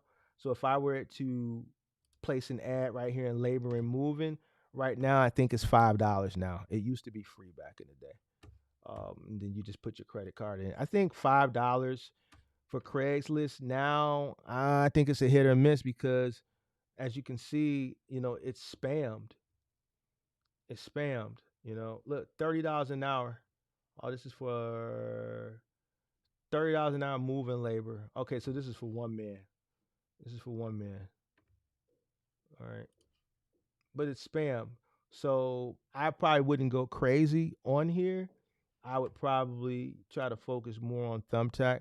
Home Advisor was around, but Home Advisor got acquired by Angie's List, and then they just changed the name to Angie's Leads. So I've never did anything with Angie's List or Angie's Leads now. I've always been Craigslist, Yelp. When Yelp came around, I started doing shit on Yelp. And then around 2016, maybe 2016-ish, I started to dibble dabble in Thumbtack, and eventually it became Thumbtack and only Thumbtack. You know, I got to a point where, like I said, 40% of my customer base year to year was repeat customers and referrals. So 40% were people that I didn't have to acquire. They were just going to call because they had been dealing with me, and these are people that we've moved are referring to us. So that's where you want to get to in this business. You want to get to a nice portion of your revenue, your clientele base being repeat customers. If you can get 40% repeat customers year in and year out, you're doing good. You're doing good. So I'm starting U-Haul moving help with just my equipment. Okay. Labor only isn't bad either. Labor only isn't bad either. If you got to start labor only, I think labor only is a good way to start. You can do labor only, and here's the thing about labor only. When we talked about cost over here, this is 2 men, right? And then we're talking about truck fee here. But here's the thing. If you start a labor only business, guess what? You know, the only thing that would change is this. If you go on Craig's on U-Haul Moving Help, your labor would still be $75 or $100 an hour for 3 guys. Your labor is your labor. So without a truck, you can still just load and unload for these same rates. So there's plenty ways to skin a cat. There's plenty ways to skin a cat. And I don't, do these master classes often. And, there's people that are upset probably because I'm doing it because I'm giving the game away. Well, and you know what? A lot of people didn't play the game the way I played it and don't play the game the way I play it because they don't understand the economies of scale the way I understand it. And, because I understand it is the reason why, I'm here today. The reason why I can sit here so carefree and do this and help as many people as I possibly can and not ask you for anything is because of me understanding the economies of scale and me understanding that volume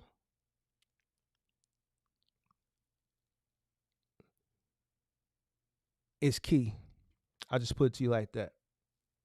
Me finding price points that were fair that I could turn over more customers, right? I can acquire more customers and still make decent money. And when I say decent money, it's really great money. You figure if you're on a truck and you're charging, you're starting fresh, brand new. Even if you're renting a truck for moving and renting a truck for final mile delivery or renting a truck for OTR or renting a truck for local work delivery, it's 2 different types of rents. If I'm renting a truck, a 16-foot truck, let's say a 26-foot truck, and they're charging me $750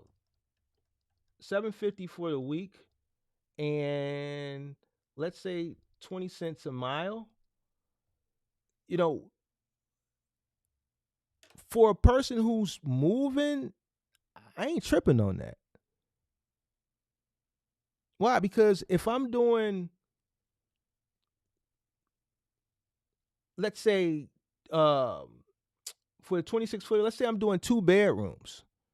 let's say if I do two bedrooms a day, 3 guys, right? And even if I'm on the new pricing, I'm charging $100 an hour, $100 an hour for 3 guys. A typical 2-bedroom, depending on the scope of the job, right? And the setting of it, meaning is it a first floor to a first to a third, a first to a fourth, a third to a third, a third to a fourth, like you saw me do a few weeks ago. That's all going to determine how long it takes. But the average 2-bedroom, and in just normal circumstances, let's say somewhere between 3 to 6 hours. All right, so we can do 2 of those at an average of 4 hours each move, 8 hours a day. That's $800, right? A day, right? And then let's say 2 moves we're charging with a 26-footer, we're charging $150 truck fee. We still on the new, so another $300 a day for the truck fee. But let's take that away. Let's say because about 100 of that is cost, so we're profiting. No, let's keep it at 300 because we're doing gross. I'm sorry, we did gross here. So $1,100 a day, right? Now we got 2 guys on the truck. We're paying them $20 an hour, right, for the help. So we're paying $40 an hour for our labor, right? And that means we're profiting $60 an hour, right? So $40 an hour for our labor. So that's $320 a day off labor. And then we're factoring probably another $100 in cost for the 2 jobs for the truck fees. So we're making another $200 a day in truck fees. So, well, this is $320 for the labor. I'm sorry, 16, 24, 332. So 4, 5, 6, 7. So 480. I'm sorry, my math was wrong. 480 and 200. I'm sorry. So 680. So 680 a day.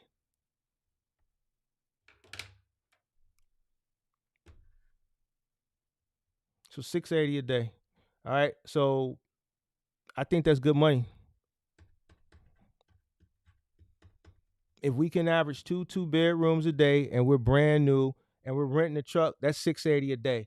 So if I'm renting a truck for $750 a week and 20 cents a mile, and I understand that, I'm local and a lot of these moves are within my city and the truck isn't really going that far, I'm not really tripping on this 20 cents a mile and this $750 a week.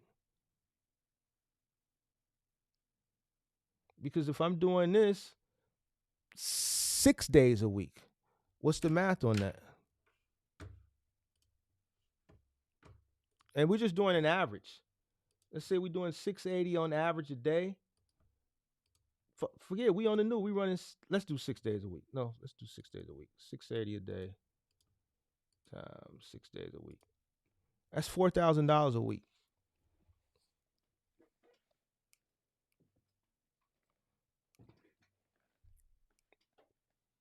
And that's net.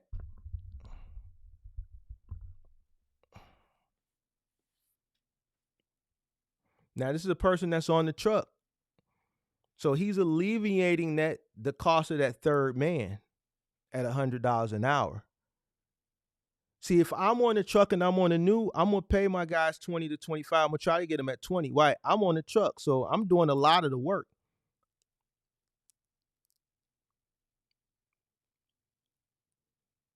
I'm doing a lot of the work.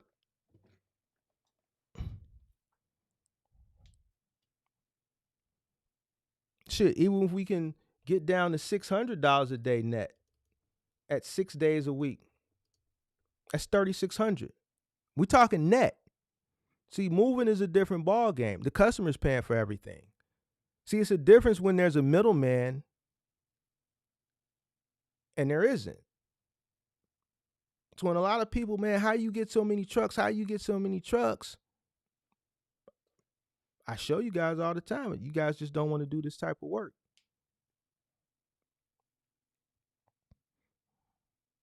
See, the customer pays for everything. The customer pays for the labor and you profit off the labor. Even if you're not on the truck and you're paying 3 guys $20 an hour, you're still making $40 an hour and you're not even there.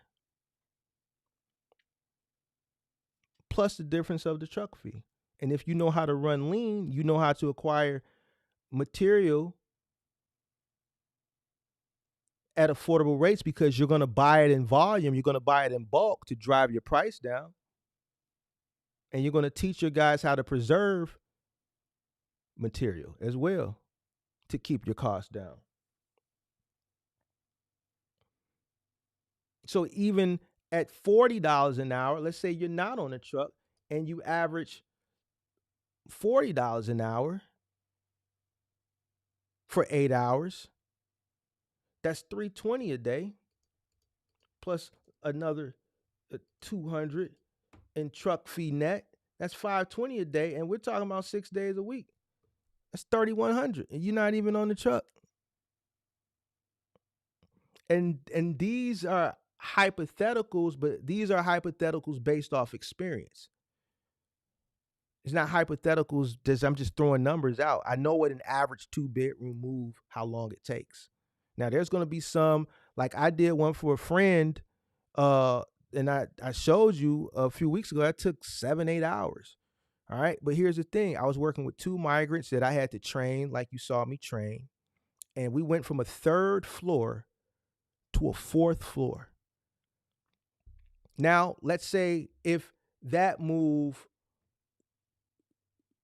I would have charged that person that move. All right. You're looking at $300 an hour. I think that move took 8 hours. Or was it 9 hours? It was 9 hours. All right, so $300 an hour. And why is it $300? You're talking about an experienced premium mover over a decade, right? If I would have charged them, right? So $300 an hour, all right, for 3 guys, and they're paying a premium because of the dynamic of a mover is going from a 3rd floor to a 4th floor, all stairs. Times 9, 300 an hour times 9. God damn it. 300 an hour times, what the hell is 300? I know what the answer is, but I'm just, all right, so 2,700 plus the truck fee. Let's say 150, whatever. I'm just hitting shit. $2,900, all right? I'm just pressing the wrong buttons. I'm tired, y'all. So it was a $2,900 move. And I told her, I said, you lucky. You know it's a $2,900. If you would have booked this 3 years ago, you would have been out 29.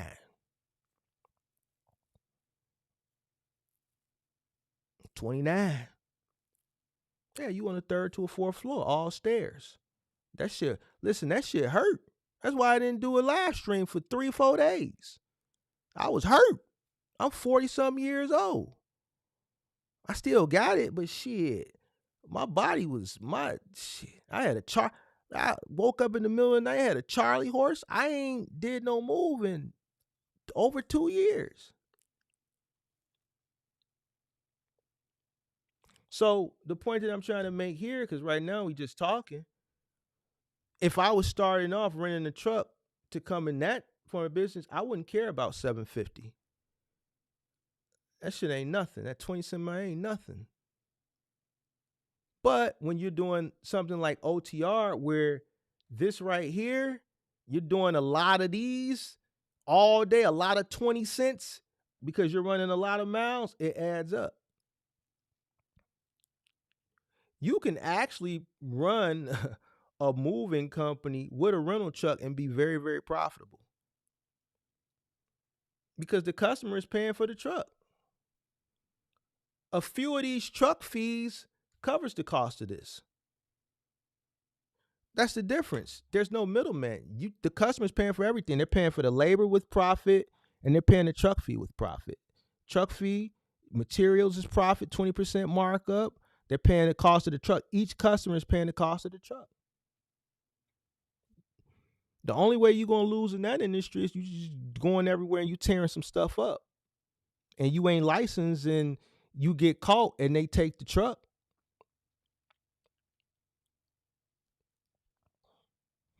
So, I don't know, man. I've given everybody, I think probably as far as, appreciate that super chat. Sweet. How often do you update your business plan? When your business plans change. I only did a business plan initially, and I just continued to scale from there. So, and within my business plan, I had my scale plan in my business plan. So I did everything that I had in my original business plan. I did it in 4 years because I knew to get to where I wanted to get to, I had to scale.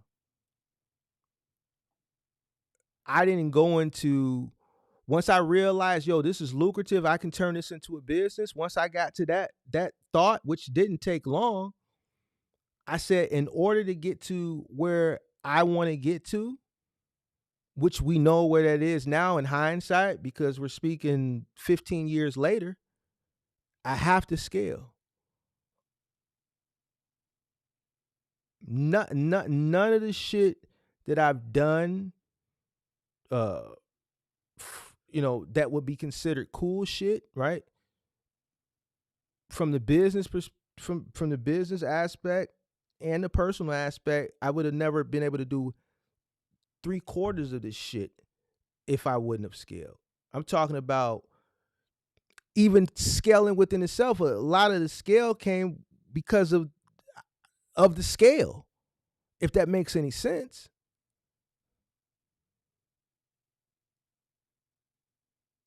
And when I say I never went back into my pocket, I never went back into my pocket. Disclaimer. I know it sounds cool. I've showed you guys a lot of receipts, over the years. I've showed you my taxes. I just recently showed you how much money I was spending in leads. I've showed you my fleet of trucks. I've showed you my warehouse. Disclaimer. All right. Now I know all this sounds good and it's inspiring to a lot of people, but I'm an honest, fair guy. We're in different times today. Do I think I could do now what I did then? Probably not. Not because of me. I just don't think that I'll be able to acquire and maintain not people. There'll be people coming in and out. You're going to get people. A lot of my success, I have to give credit to the people that worked for me, right? Because but here's the thing. That time period presented a different type of employee, from a mental standpoint, a different type of employee from a work ethic standpoint. I'm always going to keep it a buck with you. So I don't want you to just take the inspiration that I'm giving you, the words, the motivation, and all this is inspiration. But also I'm going to be fair, but keep in mind this was during a different time period. This was during the 2010s, the early 2010s. The mindset of an employee now is to be their own boss. See, I didn't have to worry about that shit then. People every day, this was the question at the end of the day. I'm on the schedule tomorrow. What we got tomorrow? How many rules we got tomorrow? How many stops we got tomorrow? People weren't concerned about be your own boss. I didn't have to worry about that shit. Back then, and to all my OGs that I've been in business a decade plus that's in here, let me know if I'm wrong. Back then, we had the leverage over the employees. Nowadays, the employees have the leverage over you. See, back then, we could lean on an employee and threaten them. They knew, listen, I better come to work because if I don't come to work, Mark gonna give me a week off to think about it. If I mess up and piss Mark off, Mark ain't gonna put me on the schedule for a week. And that was just enough to scare them to do what was in their best interest. But guess what? If I put them on the schedule, I could afford to put them on schedule them off for a week. Why? Because there's an endless amount of people that wanted to work. Nowadays, the employees are threatening you. Why? Because they have more opportunities. You got to beg people to come to work today. They can come in late. You got to act like you didn't see them come in late for the past month because shit, man, they a good worker, and good help is hard to find nowadays. Back then, good help wasn't hard to find. So even if a person was good, you know what? You late. Take a week off. I'm tired of you being late. Take a week off. Yeah, you good, but shit, all these people good too. And guess what? A big stack of applications on my desk. I'm pretty sure 30 or 40% of all these people good. Now that stack of applications is like that now.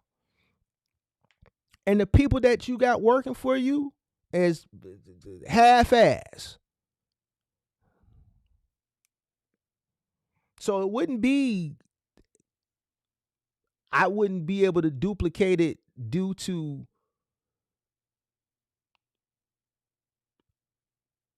me. I'm gonna do the same shit. I got the same mindset. I got the same tenacity. I have the same ambition. I'm gonna go ahead and do what I got to do to get shit done. But the work that I've done, as far as moving and final mile delivery to get to where I'm at, you can't do this without people. So just keep that in mind too. Your hardest, I think the hardest thing now is sourcing the talent. And this is not in my sector. This is every sector. If you run an OTR, shit, you got to find people that's going to be willing to stay over the road. They ain't going to miss their kids, ain't going to miss their boo bae, they baby mama, ain't going to want to just get lonely on the road. It's everywhere. Back then, you could find a person to go over the road and not want to come home. They'll tell you, hey, man, listen, I had workers. I swear for God on everything I love. I had workers that my key workers, not like the squad 2 and squad 3.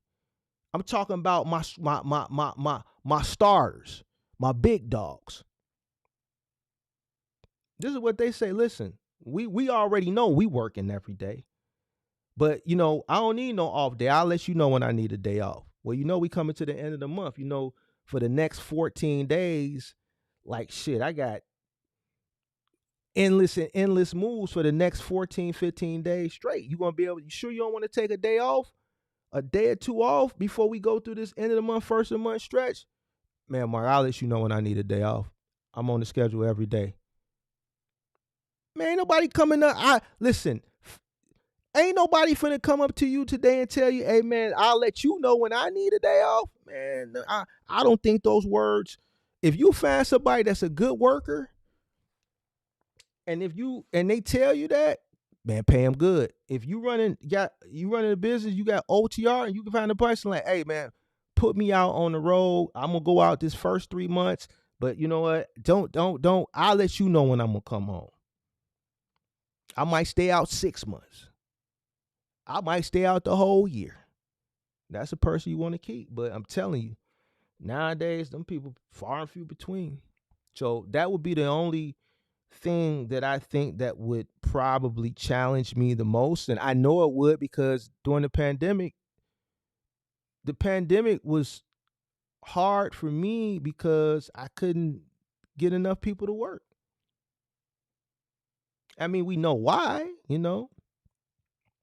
but guess what? Even now, with that money not being there,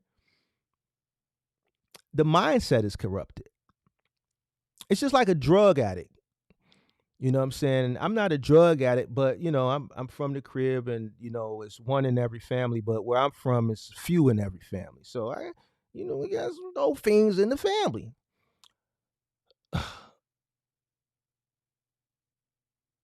That person that take that first hit,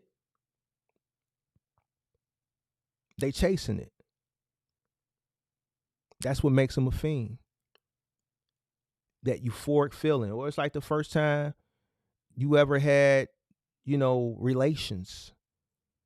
You chasing that same feeling, but you'll never get it again. The way it felt that first time, and this after hours, it's late, we kicking it, and shouldn't be no children in here. The first time I did it, it's felt good, but it ain't felt like that first time. That first time, that was a different feeling, because I never felt it before, right? So ain't like the dope fiend. Okay, pandemic. Hey, you had some people, listen, they ain't never been past 79th Street before. They downtown at the Louis store. They downtown at the Gucci store. They at the Burberry store. Ain't never been past, they ain't never been north of Roosevelt. Never been north of Roosevelt. This is the first time they came downtown Chicago. Why? Because they got a nifty 20 in their bank account, or they got a 40 ball in their bank account. They want to go experience some things. I remember the first time when I finally started really making some money and I could go out. Listen, I'm gonna tell you a story. The first $1,000 pair of sneakers I bought was a pair of Giuseppe Zanotti's. This is back when Giuseppe's was popping. This is about 2012.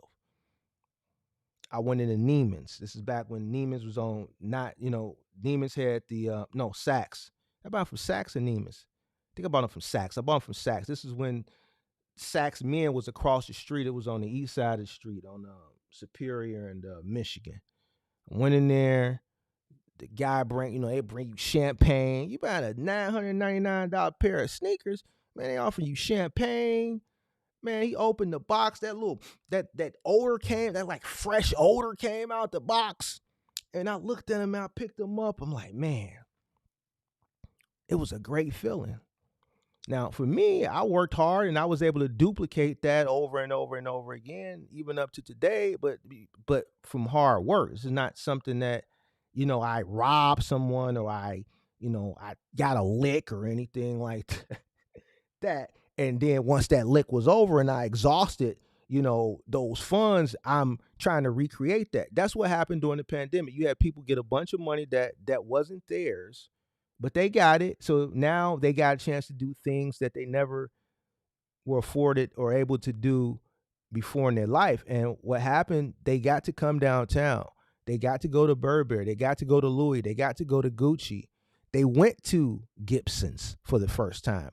They had a good $70, $80 steak. They went to Morton's for the first time. They got to taste the Cajun ribeye. With the Cajun ribeye at Morton's, you don't even need no A1 sauce. You can eat it straight like it is. They got a chance to experience that. They heard of Ruth Chris, but they got a chance to go to Ruth Chris. Stuffed chicken breast. They got a chance to experience the stuffed chicken breast.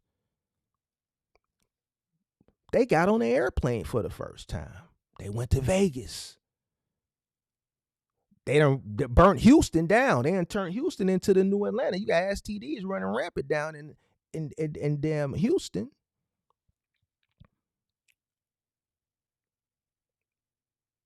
The money gone now. So why did the mindset stay the same compared to a dope fiend?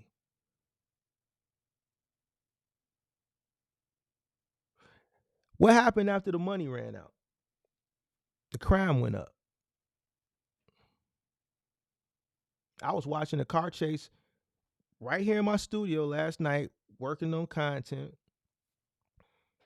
And it was a car chase that came from Hammond, Indiana, Bishop Ford onto Dan Ryan. They got off on 59th. I'm watching the helicopter. Like, the crime is rampant now. You got more stolen cars, more smash and grabs, more robberies, more this, more that. Why? Because that demographic that's doing this crime now were people that got to experience something that they never got a chance to experience anymore. And they want to recreate those feelings. And they're going to do whatever they got to do, even if it's harm you, to recreate those moments. The worst thing was to give the wrong people money. Because the first time you go into Gucci, it's a good feeling. You're going to want to duplicate it. The first time you go into Louis, you're going to want to duplicate it. That Cajun ribeye, it was good. You're going to want to taste it again. This is why the mindset shifted. Not work to get it. See, work to acquire these things, that's not here. Because you know why? Because they didn't have to work to get those items during that time period. That money was given to them. See, a person who acquires nice things because they put work in and effort in they're going to continue to work because they like nice things. I like nice things. So I have to keep revenue coming in.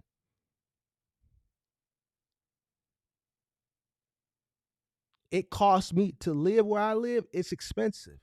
I want to continue to live here. So I have to have revenue coming in. But I don't know what they know. I got everything from working. So all I know is work. It's just I work smarter now. I work from the brand. I let my money make money for me. When a person is given something and then they get to acquire nice things, they looking to take. They're not going to come to work.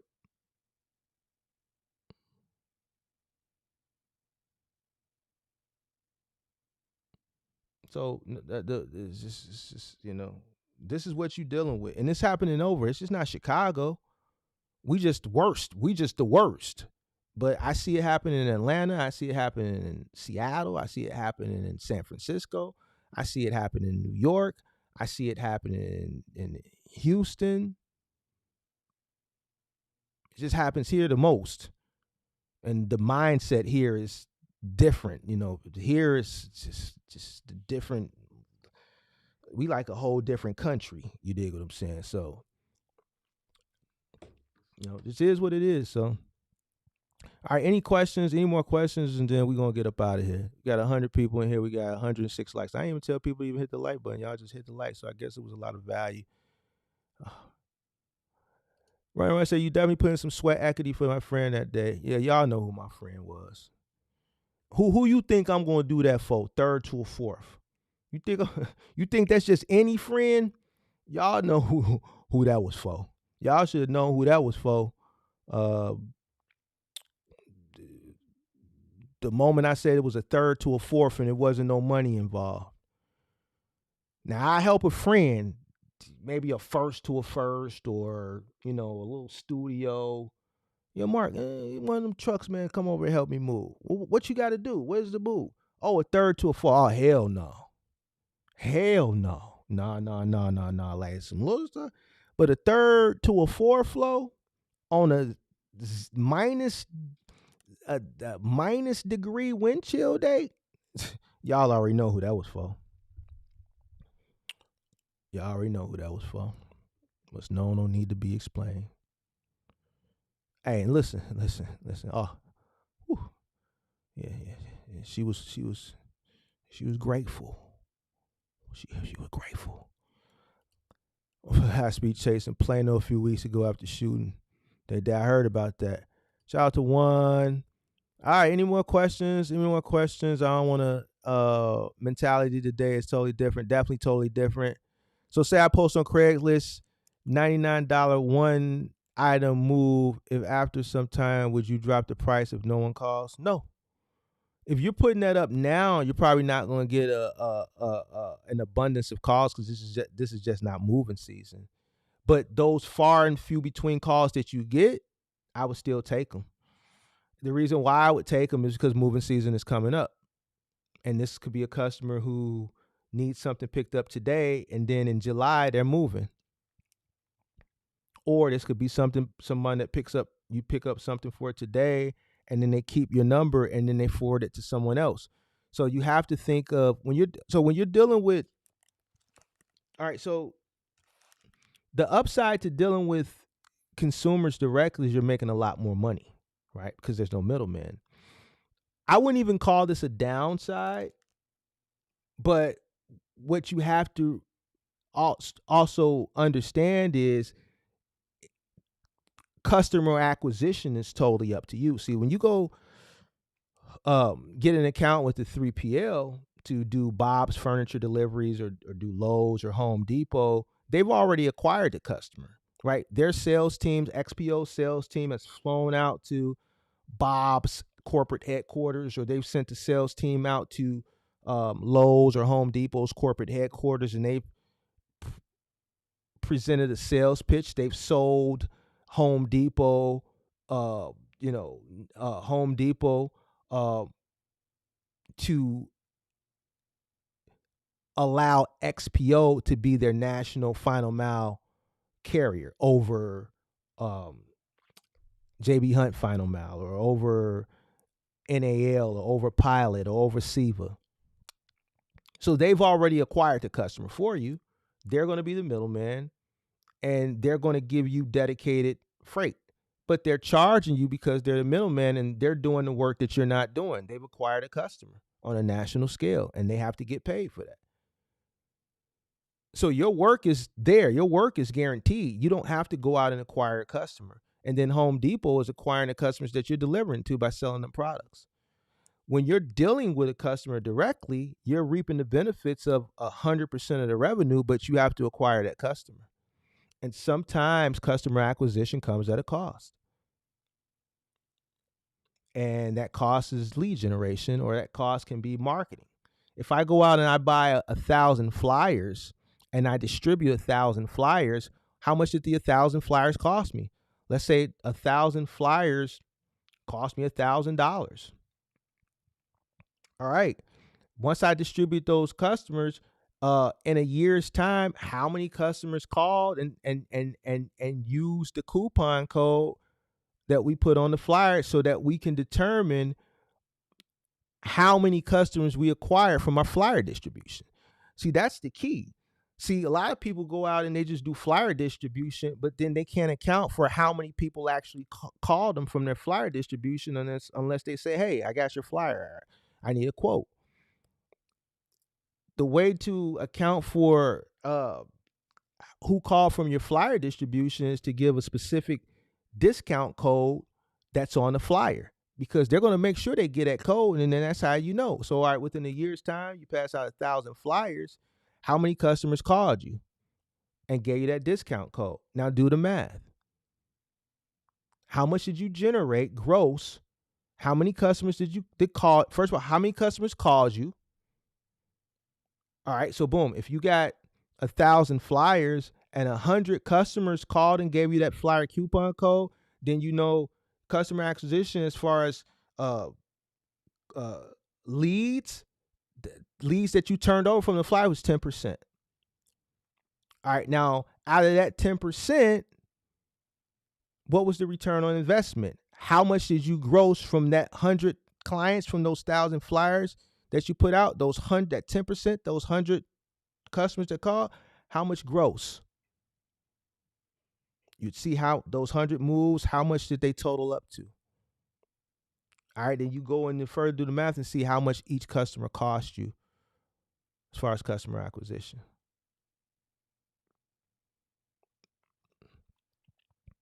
All right, so you gotta pay to play when you're making the big bucks. You gotta go out and acquire the customers on your own, and sometimes it costs. But this is why you go in and you do a great job, because you want those referrals. Those referrals are free, right? Because now those customers that you did acquire that you might have paid for, like I said all the time, these become free brand ambassadors for you. That's why you want to go do a good job. And if you continue to do that over a time period, this is a long game. All my veterans in here tell you that this is a long game. It's not a short game.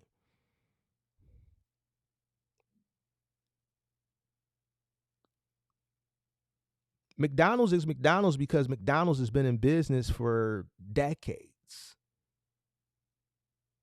It's a household name because it's been around for a long time. It's on every other corner because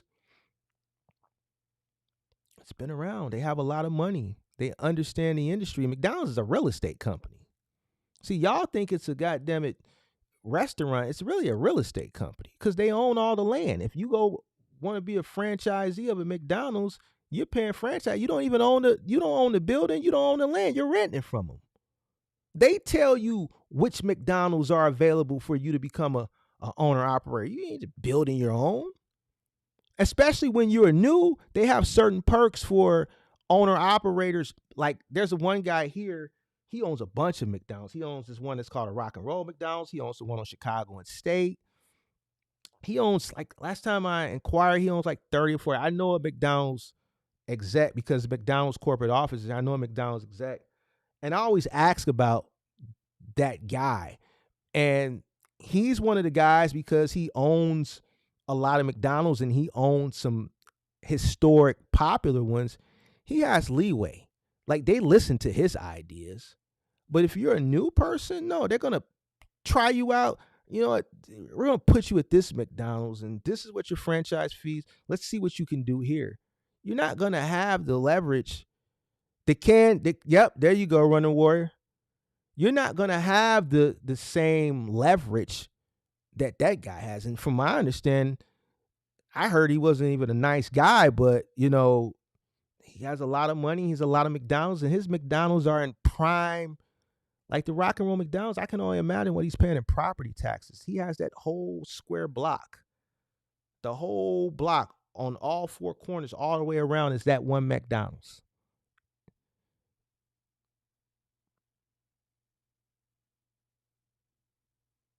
That guy has leverage. So, business it's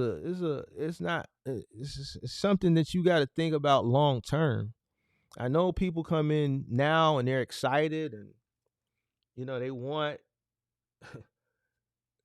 everything now, but unfortunately, and I'm speaking real, now it's later in the day, I'm not as animated as I am in the morning when I just drank my black coffee or my tea. I'm kind of winding down, so I'm kind of chill right now. And I'm just kicking it with you.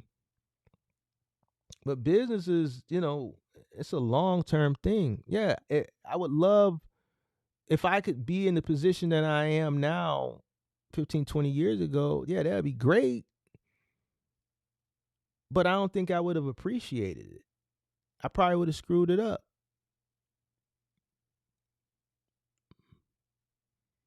And that's just the honest to God truth. And that's why you see so many people when they do, acquire things quickly, they screw it up.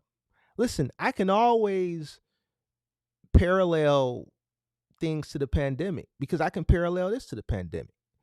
You have people that got money and a lot of them didn't do what was in their best interest with it, and they got it forgave. And then there was a very minute amount of people that did do something good with it, and their life has changed because of that.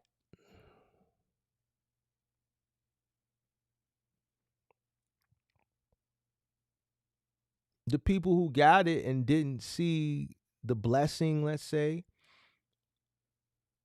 because it was given to them and they didn't appreciate it.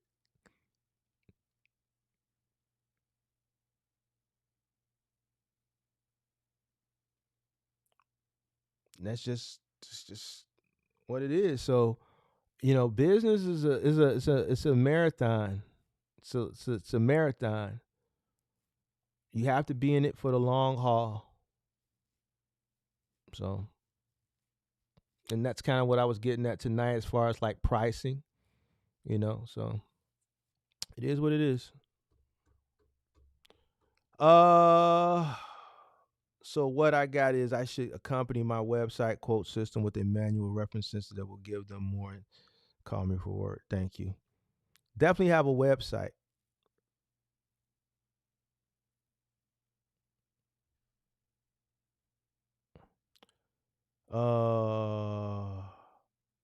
You went to grammar school with his sons, Michael and Derek. Okay. My uncle used to say 2 blocks away from the rock and roll down. Mark, when do you know a job is going to take multiple days? Like a moving job? I had one job that's memorable, that took 3 days, and that was for this doctor in Hyde Park. I've spoken on it before. I mean, you just know when you go in there. If it's a job where you have to go out and quote it on site, you should be able to know. When I went out and I looked at that job, I knew it would take multiple days. I just didn't know. I thought 2 days. It took 3. It took 3 days of like 15 hours.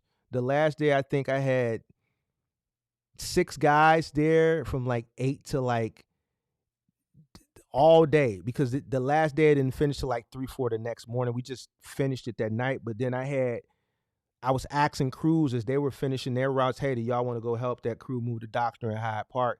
And like 2 crews went over. So I had like 10 guys there. By 8 o'clock, it was 10 guys. And and it went to 4 in the morning. You'll know when you go do a visual on it. You'll know if you know how to to to estimate.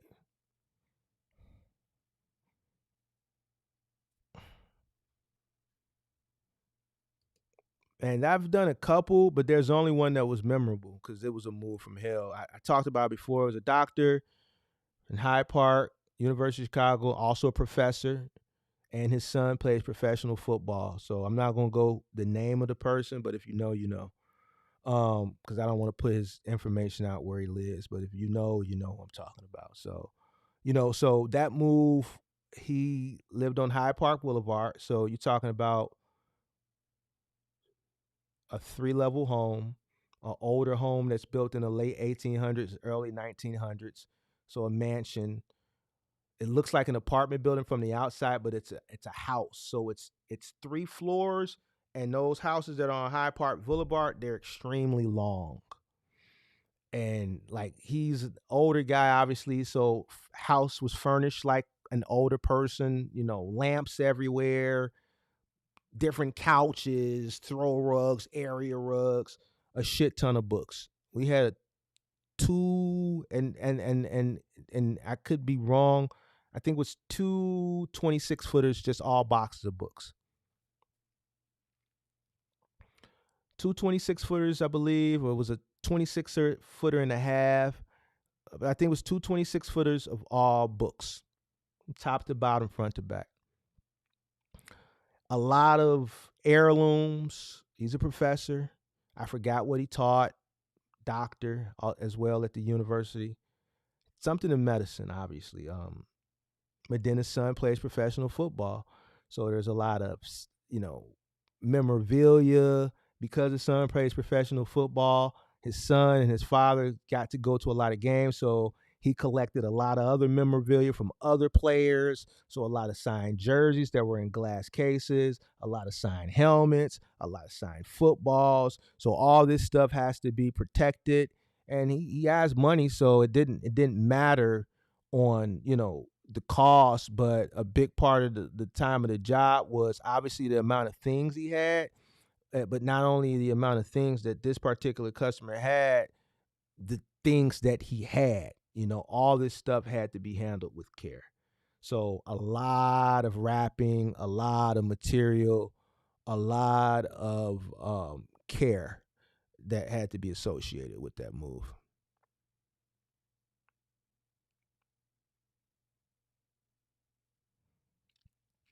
All right, I'm gonna take this last one and I'm out of here. A content creator on YouTube had different numbers for his flyers for Thumbtack and for Craigslist. That way he knew which marketing tactics were best. Thoughts on this? Yeah. So you want to put different codes. Different codes. Like I said earlier, you want to have different codes for whatever your different marketing tools that you're using. That way you know which customer came from where. So it's really an indicator. So that way you know where your traffic is coming from. I used to. So as the business scaled, as we got older, and things started to go into a different direction, a la the pandemic.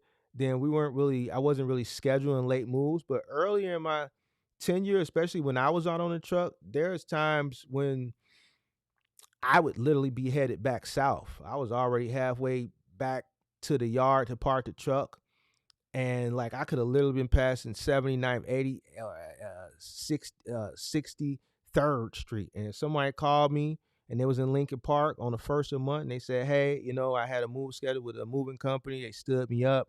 They were supposed to be here at 9 this morning. They kept telling me they were coming later. They kept pushing me back, and here it is, 9 o'clock at night, and they just stopped answering the phone for me. Is there any way you guys could come move? I have to be out of here. There's somebody else moving in tomorrow." I know this person is desperate. Absolutely. It's 9 o'clock at night. I'm tired. I already did 3 moves. I also have to incentivize these 2 guys that are sitting to the right of me. Listen, it's a customer on the phone. I'm covering up the phone, put it on mute. Listen, they movers didn't show up. You know what they would tell me? Man, you the driver. We with you. What you want to do? All right, so I'm gonna charge her a premium. I'm gonna give y'all an extra $10 an hour, or whatever it was I gave them to incentivize them for doing the move. Okay, I get back on the phone. I know the customer's dire. I'm not taking advantage of this customer, right? But I have to charge them a premium because it's nighttime, right? And we're fatigued. We've done 3 or 4 moves this day, right? So they have to pay. All right. Listen, yeah, I could do it. Whatever the premium was at whatever specific time period of my career, I would charge them. I never had a customer tell me no. If today was that if that day was their moving day and their movers didn't show up and this is at night and they're in dire need, they have no choice. 100% of those calls, I booked them every single last one of them. Who you gonna call at 9 o'clock at night to negotiate? The one person that picked up and telling you they will come do it. And I'm gonna be honest with you. All those moves came from the north side of the city. 100% of the ones that happened, they were all women. They were like young, middle-aged white women, and about 75% of them that were calling me in that position were crying tears. And I'm not like exaggerating, they're literally crying tears because they're in a situation where they were stood up and they have to be out the next day because someone is moving in. Like, long are the days, our landlords turn over apartments. Like, they ain't turning over shit no more. Ain't no carpet cleaning, ain't no fresh paint, ain't no cleaning crew. It's like, man, it is like I've done moves. I'm on the truck doing a move where we're literally moving someone out and the new tenants movers are downstairs waiting for us to bring the last item out so they can start moving shit in. Ain't no sweeping, ain't no mopping. The landlord ain't throwing no fresh coat of paint. They ain't sending no cleaning crew to come in there and clean no cabinets, clean no appliances. It's literally in and out. So yeah, these people are, in desperate need because they got to be out because somebody's moving in the morning. So yeah, done plenty of those moves. Plenty of those moves.